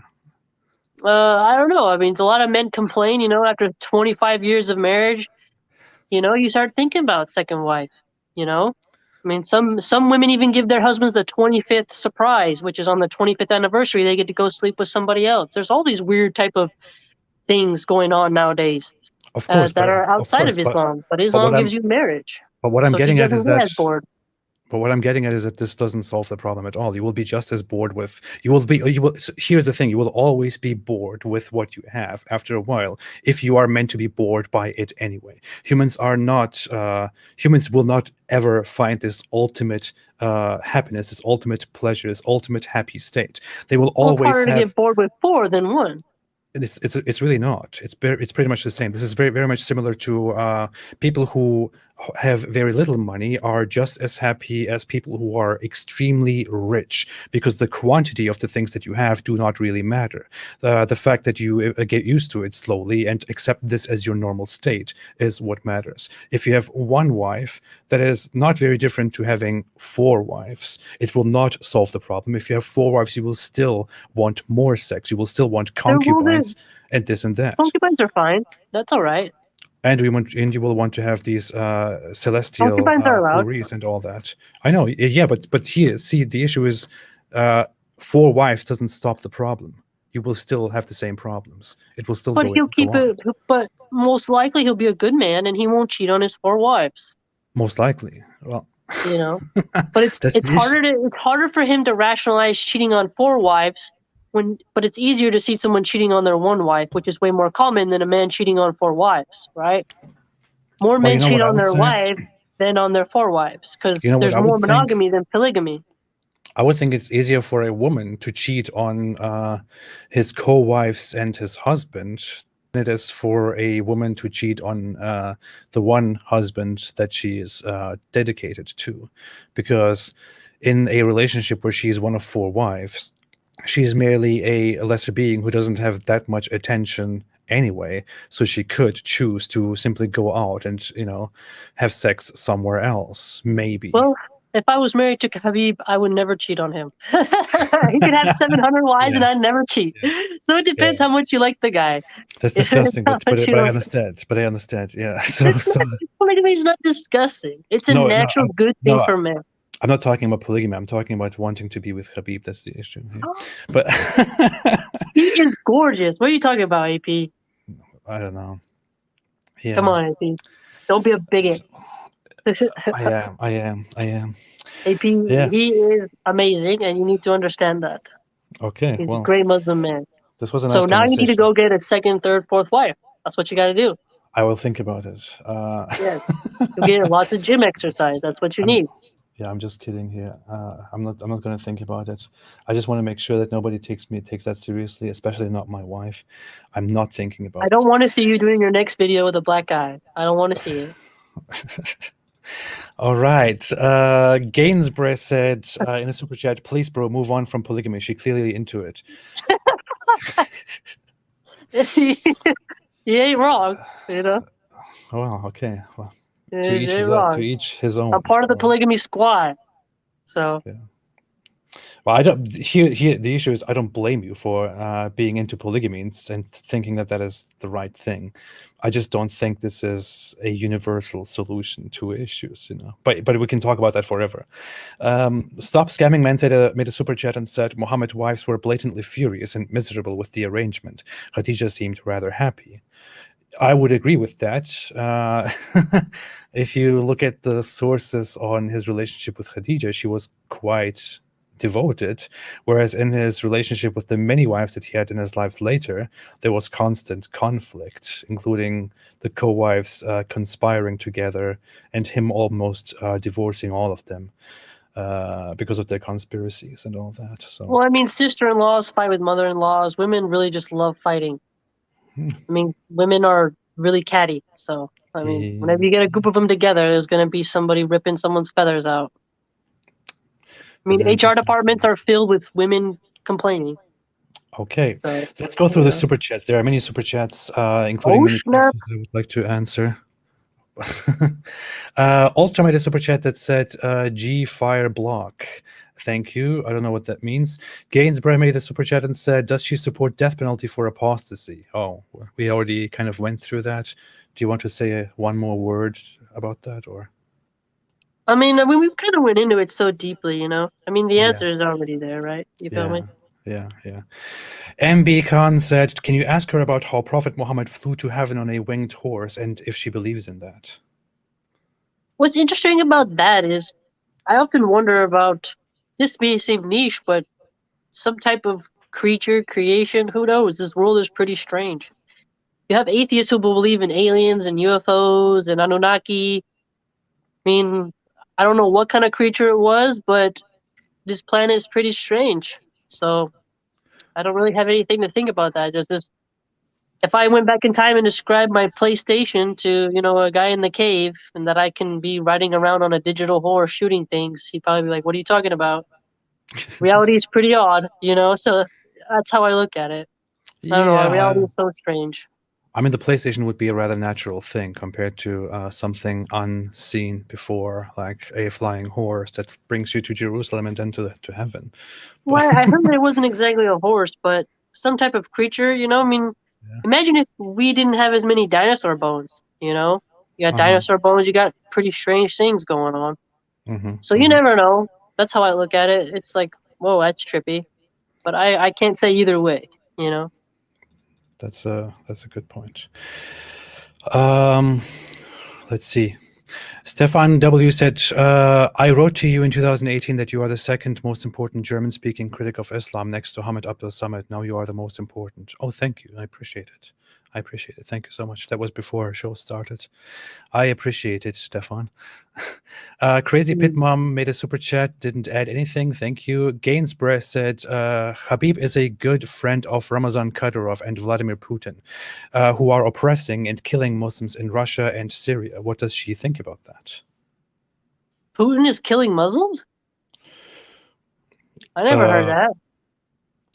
I mean, oppression of Muslim people and groups in Russia and Syria, organizations, movements, you know, like, I guess this could be a reference to the Chechen people in Russia or certain other people.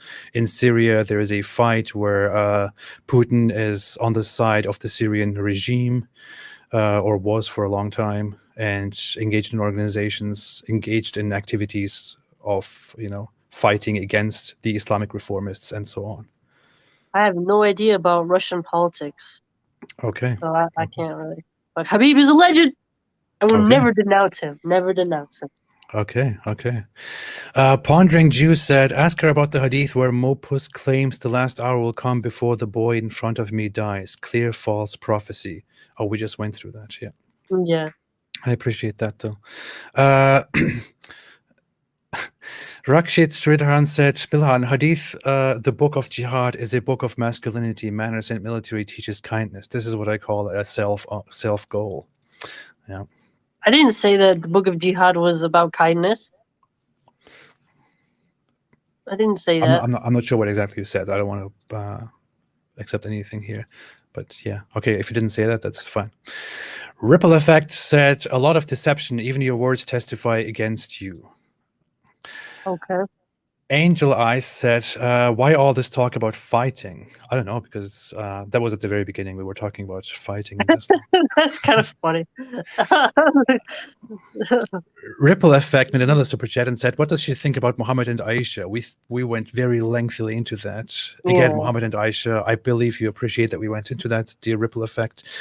Mr. Monster made a super chat and said, why is Islam more true than my other ancestral religions? Norse heathenism, Native American spiritualism, Ashkenazi Judaism, either all are true or not.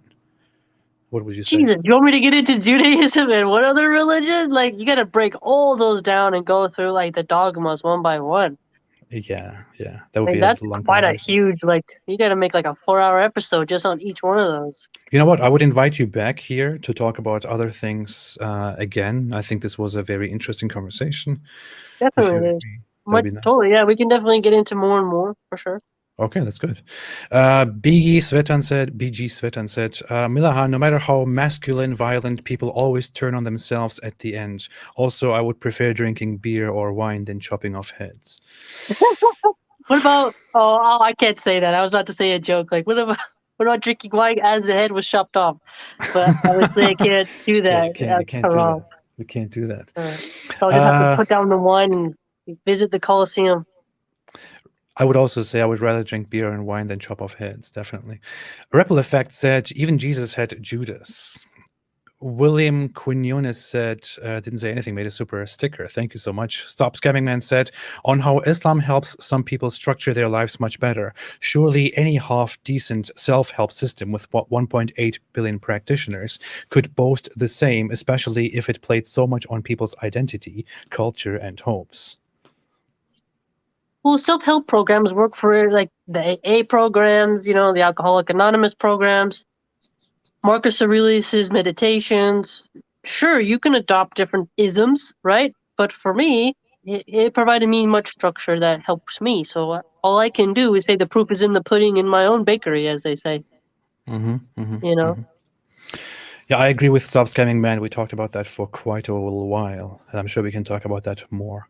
XXWLZXX said, if it is acceptable to kill people for leaving Islam, is it also okay for other religions to kill people for converting to Islam? No. No. Well, I mean, technically, that's kind of like old Templar personality, maybe, right? I mean, maybe there might have been a pope who was like, hey, yeah, because there were some popes in the past, right, in 16th century, when they wanted to go there and fight. So you could argue maybe they have that, but I guess it'll just be a contest of will. So if they want to execute me for being Muslim, I'll execute them for trying to execute me, I guess. Right? I mean, you did say that if you make a commitment, then you should count on. If you leave it, then you will bear the consequences of it. So you shouldn't be objecting to others applying the same rule to people who convert to Islam, like yourself, right? Well, but Islam doesn't say I have to execute somebody because they chose Christianity, though, right? It says for leaving Islam. But entering versus leaving is different.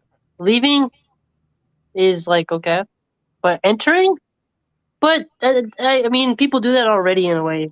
I mean, if you leave Islam and become a Christian, if you convert from Islam to Christianity, then you deserve the death penalty according to the Islamic laws. Yeah, but I wouldn't want them to execute me for becoming a Muslim, like what the communists want to do. Okay, but you would accept, but you think this is a reasonable thing for Islam to do, but you wouldn't accept this as a reasonable thing for others to do to people who convert to Islam. No, I wouldn't want someone to kill me for becoming a Muslim. Yes, I know that sounds a bit hypocritical. I know. Yes, very. Rules for me and different ones for thee. I understand. Yeah. Well, at least I acknowledge. I appreciate that you acknowledge that there is a double standard here. Yeah. Jörg Asmussen said, question to Milan, Islam has worked for you. Would you endorse a society under Islamic rule for non-believers to follow? Sorry if you have answered this already, came late to the live. I mean, I haven't really studied enough what Sharia law looks like, right? So I can't really say. That's why, I have to read more, But does he mean like allowing a parallel society? I think that's already incumbent with jizya, with the dhimmi. I mean, Jews and Christians lived around Muslims before, so, right? Yeah, I mean, if under the Islamic system, if you believe in a religion which has a supposedly divinely revealed book, if you believe in Judaism or Christianity, you are allowed to live in Islamic lands as long as you pay the jizya. You just have lesser rights, fewer rights, cannot practice your religion as freely as Muslims do, and so on. And so you are subject to certain Islamic laws as well. There you go. Sid Dave said, does she believe that Alexander the Great, Dhul Qarnayn, was a Muslim even though he was a pagan, bisexual, and an alcoholic? No, I made a video against that because I don't know who started that. I don't, because Alexander was a boy loving Macedonian. Like, he was a cool warrior. I like studying about him. Without a doubt, he liked Heracles. I mean, Hercules. Without a doubt, he was a polytheist.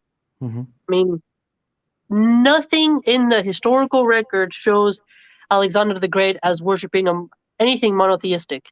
Apollo, Mars, no way. Saturn, no way. I haven't seen any evidence of that at all.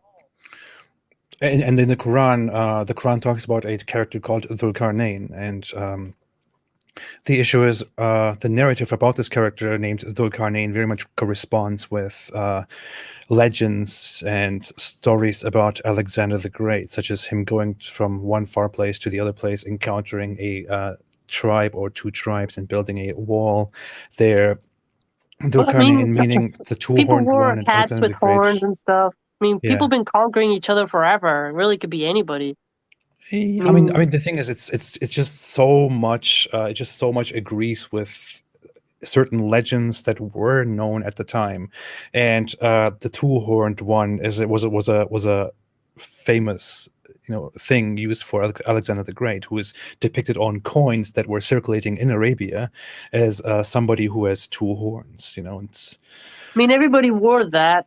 I mean, a lot of people. The lion head, the Taurus bull. I mean, the Assyrians, the Akkadians. I mean, it's just super popular to put cool horns on your head.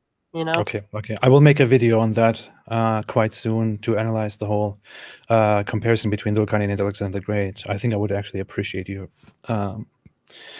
views on that afterwards. Saz made a super chat and said, I am a 16-year-old girl. I left Islam because I simply don't believe in it. I didn't choose to be born in a Muslim family. Do you think I deserve death for it? Well, you're 16, I being born into something is, I guess it's quite different. I guess this is something that I've learned a lot. Is there a big difference between born Muslims and reverts? This is something that I think is very different. I don't really know how to deal with it because it's something I've thought about myself. Mm-hmm. There is a big difference in the mentality of people who were born Muslim because of their parents and those who chose it because of this strong compulsion. Mm-hmm. So, like I said earlier, I'm not going to be the one to carry out the sentence, but am I going to get in the way? Probably not.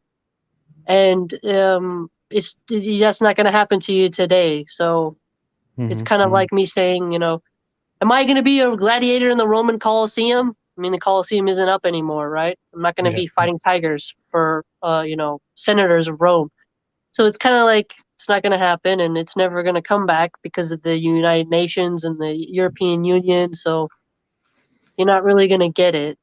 Yeah. So, Kumar Ankush said she admits joining a cult, gang, mafia. Well, a cult and a gang those are not synonymous. Are you there? Are you there? Uh-oh. Uh-oh. AP, you there?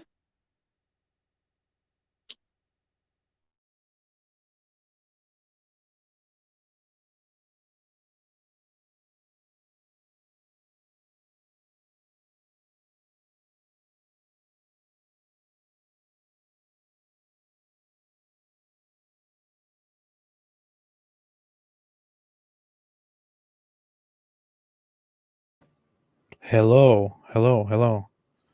Oh boy, that was bad. Something happened to my browser and now she's gone. I have to invite her back. Oh, there she is. Okay. What happened? That was weird. Hey, I just suddenly dropped. I don't know. I was trying to move around in my Firefox and then suddenly hung up and died. I'm sorry about that. Oh, okay. No worries. But you were at the super chat of the 16-year-old. That was the last one I heard. I think I was at the cult mafia one or something. Oh, yeah. I was going to say that a cult and the mafia and a gang, they're not synonymous. A cult is very, very different structured in hierarchy than a gang is to a mafia. And as to a cartel or a triad. That's semantics, I know, but they're not interchangeable. I understand. Okay. Demand said, or Demand said, I'm trying to hurry up because I'm supposed to have people come here to fix a few things. Okay. Not sure if I will be able to go through everything, but I will try to. Demand said, ask her why the Islamic Allah was ignorant about the altar, priesthood, and sacrifice that Yahweh established with Moses. Doesn't that prove Allah is not Yahweh? Not sure how much you are familiar with that, but there is a lot of inconsistency between Islamic scripture and biblical tradition in terms of, Allah appearing to Moses, telling him about his name, making covenant, giving him the 10 Commandments, so many other things, inconsistencies between the biblical story of Abraham, the Islamic story of Abraham, and so on. How much are you familiar with these things? I'm not really sure about, like, so he's upset that Muslims don't have like a tabernacle? I don't really get what the point is. Altar, priesthood, and sacrifice that Yahweh established with Moses. I guess. So the fact that we Muslims don't use that type of, like, pour the oil on, sprinkle the blood, or that stuff anymore. Not sure if that is part of the point, but I'm not sure what exactly is being asked, honestly. I think the simplest way is you would say that a new form of worship has been decreed, the way in which the Prophet, peace be upon him, has ordained. I think you would just say you change the rituals now. I guess that's the way you'd answer it, right? Yeah. Well, I would say that there is a big inconsistency. I'm sure you have seen my debate between me and the Hamza and the others about the Kaaba. Yeah. They still didn't give a satisfying answer to the issue, but yeah. Mr. Krabs said, Milan, the difference between the French revolutionaries executing people is it was wrong and they changed it. Islam is still wrong and unchanged. What do you say? I mean, revolutionaries will always take a head, so I don't know about that. Yeah, the issue is we wouldn't justify today what we call as part of the French Revolution. There was what is called the Reign of Terror, where lots of people in power, lots of religious authorities, and all that were brutally executed and killed and all that. And while the revolution is seen as having brought good things, these things are not praised, and they are considered wrong today based on different reasons. Only considered wrong if you're on the losing side. I don't know. I mean, the winning side considers those things wrong as well today. I guess they're kind of still losers then. So you don't condemn your brave ones for getting the work done that you couldn't. Yeah, I'm not sure. I mean, the revolution was not necessarily dependent on executing all the religious figures that were executed and as part of the revolution. I don't think that was absolutely necessary. So the revolution could have still happened without the terror that ensued from that. Maybe. Yeah. I mean, getting a few necks in the guillotine kind of, gets the people riled up. They paraded the head of one of the princesses around the city in Paris. Yeah. XXWLZXX said atheism is the state religion in China. If leaving Islam is treason, then would that mean the Uyghurs in China are traitors to the atheist Chinese Republic? That's how they see them, right? I mean, that's why Xi Jinping sees them as a threat to his communistic atheistic rule, is that they will submit to God, they won't submit to the state. I think the Chinese position is less about religion, more about identity. I think to them it is simply that the Uyghur Muslim identity conflicts with the Chinese idea that people are supposed to be uniform, brainwashed by the state ideology and in submission to it. The diversity in large numbers is to them a problem, and they want to get rid of that problem. So, and under that idea, they mistreat and oppress people. Now, if oppression is justified based on, making your own society flourish and, getting rid of the harm. Joe Biden made excuses for them. Joe Biden literally said they want to unify China, so I don't want my fellows to be oppressed, but from their Confucian, Mao Zedong philosophy, they feel they're in the right. Do you think it's justifiable from their perspective? From their perspective, they're going to justify it. I mean, I'll never agree with them, and they're like, because I don't want my fellow Muslims to be oppressed. But communists, have that type of ideology. So for them, it's definitely I see. justified. I see. Johnny Rowland made a super chat. Abraham Siko said, MPC was reading about. Oh, is it Who's MPC? MPC? Who's that? Is it supposed to be MSC? And is it no? Is that MPC? Is that you? Because it's Milan Philosopher's Corner. Is that you? Oh, Okay, that's the first time I MPC see somebody put my name like that. MPC was reading about Mo and 6-year-old Aisha. She cried because she could relate, but yet she made him her prophet. Also, the same thing she accused Westerners of, she was doing the same about Khabib. She lusted after him in open video. Question is... You can't argue with that. I mean, he's right. He is? I did cry in the video I did about Aisha, and I have, overly focused on Habib's in kind of a cringe way, right? So I mean, he got me on 2 points there. Would you say you were very upset about something regarding Muhammad as his child marriage, but then you simply looked past it and went with Islam anyway? Well, yeah, I think that's what all of us do. Yeah, if we get uncomfortable with it, but we still have to reckon the fact and, press forward. Okay. I love Allah. Like, I understand that there's the, I think some people said that some people are starting to treat the Prophet, peace be upon him, like how the Christians treat Jesus.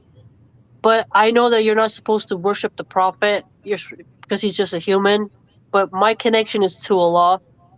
So I just keep thinking there's no God but Allah, and nothing's going to get in the way of that connection just to Allah. The issue is Islam has treated Muhammad like this from the very beginning. It's nothing new. Muhammad is not a god. He's not a demigod or anything like that, but he is very much treated as a fundamental part of your faith. When you say the Shahada, you acknowledge not only that Allah is the only God, you also acknowledge that Muhammad is his messenger, and you pledge allegiance to him. You are not allowed to question him or to criticize him. The Quran commands you not to question or to criticize him and to obey him fully. So the things that he does, he's infallible very much, especially if it comes to something so big, setting an example for marriage. When you now reject something that Muhammad did and describe it as bad and as evil, then you would be considered, very much an apostate by the standards of many of your fellow Muslims. I feel like too many people enjoy doing takfir. They want to kick people out of Islam. They really want it. But for me, they can't, their opinions of or whatever, because I'll decide who my daughter marries doesn't mean that I stop believing in Tawheed, like that I stop having the correct aqidah, that I stop worshipping. Like, you see what I'm trying to say? They try to kick people out over everything. Some Muslims online do that. They try to find, I think they're called the Hawarij. I think that's or the Marhalis or something like that. But they try to kick everyone out for any reason all the time. If you don't do this, and I just started realizing, you know what? I just love Allah. I'm going to follow the rules, do what I can, wait till I die, be with my family. That's what I can do. Do you consider it possible that Muhammad did something evil? I don't, because, how do you look at it? Like, when Moses brought, change to Pharaoh, he took away Pharaoh's slaves and crumbled the civilization. And some people could see that as something evil because it helped bring down Pharaoh's empire after Moses was an adopted son. So some people might see that from their perspective as evil, but the Banu Israel were let out of Egypt, right? And went on to do what they want to do today. So there's a means that occurs in the sequence of events of human morality, and this issue of her, she was only a bride for what was it, like 6 or 7 years before he passed away. I mean, they were only married. I mean, it kind of, and she never had any children. So it's like, she's not, I don't want my whole, she's not going to be the means of me getting into Jannah, is my point. She teaches me about hadiths. She was a wife. She had no children. Her father was Abu Bakr as-Siddiq, may Allah be pleased with him. But her reality, her existence has nothing to do with me getting into paradise or my descendants either. So I Okay, can't. what about the question? Do you consider it possible that Muhammad did something evil? They got together. It happened. I can't call it because it's different. Because I wasn't touched by a prophet. I didn't marry a prophet. I didn't live in the desert in that century. It's just I didn't. She had her period, and I mean, I had my period later when I was 12. So it's different. It's just a hard thing to think about because there's so many different angles. That I will control my daughter's life how I want, and mothers can control their daughter's life how they want. It's not compulsory, and that's how I'll work around it. It seems to me that your morality is subjective. On this one issue, I mean, we all have subjective morality. Yeah. I mean, we all kind of do, right? I mean, Yes. I can say I'm objective, but at the end of the day, I don't think I am. I think, yeah, it's subjective. I want to get into paradise. Aisha, may Allah be pleased with her, was great, but what happened to her, that's between her, Allah, and the Prophet, peace be upon him, and her father, right? And her mom, wherever she was. But okay, that is very dissatisfying because you are proposing from the very beginning that we should bring a system which forces us to do the right things and forces us not to do the wrong things. But then you can come to a certain case and say, well, there is probably an explanation to that. It probably isn't wrong. And on top of that, we are not supposed to force people to, not do that wrong thing. People should be free to do it. I certainly wouldn't do it. So you are advocating for a system of forcing people to do good or to abstain from bad things, but you also don't. You do label certain things as certainly evil and forbidden, but you also don't selectively because Muhammad did it, or it is something that Muhammad did. There is great inconsistency here. I mean, with that issue, I think many mothers who are honest and aren't afraid to talk about it, or fathers, they kind of, how do you get around this issue? I mean, especially it's a very difficult topic. I mean, you can't win. You can't win that topic. I think you can. I think you can simply by rejecting Muhammad and the thing that he did, and acknowledging that it is not great. The weird part is that I love what the Prophet brought in terms of his laws.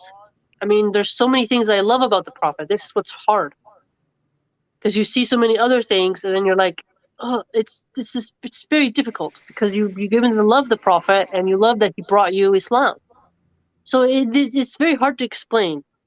The issue is, I can look up at a certain person, and I would certainly disagree that Muhammad brought a lot of great things. But that's just me. Granted that he's somebody who did and brought great things. I can look up to a person and say, hey, this person brought great things and wonderful things. I really love him for that. That doesn't mean I can simply overlook terrible things that he also did. The terrible things don't just go away simply because he happens to also bring some good things. True, but like when Ibrahim was going to execute his son, I forgave him for that, and there's lessons in that, and I have to love Ibrahim either way. So do Christians. So Allah decrees things that are out of my ability to understand, I have a hard time fixing a tire, let alone understanding why Allah has decreed something for a specific reason within our reality. There's some things I'll never know, and I won't know until the day I die. Okay.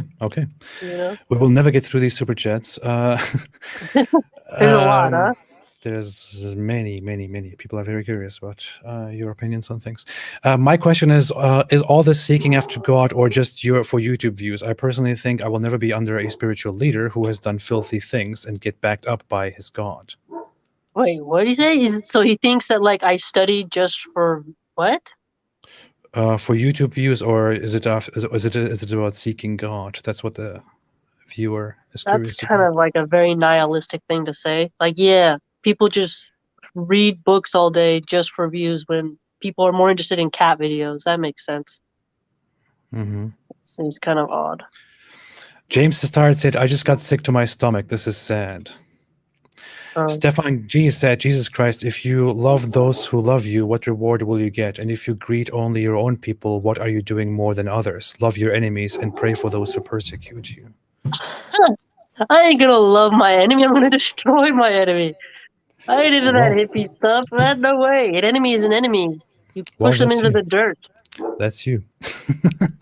Love people who persecute you? Wait a minute. That would mean, hold on though, AP. That's not fair. Wait. But do you not know about these words from Jesus in the? No, I know, but I'm saying you don't want to be executed for being an apostate. You're being people who want to execute are your enemies. You're gonna love them?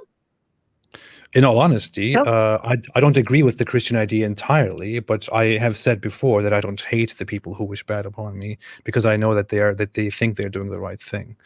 But nevertheless, I am completely opposed to them and will do not love your enemies. Never love your.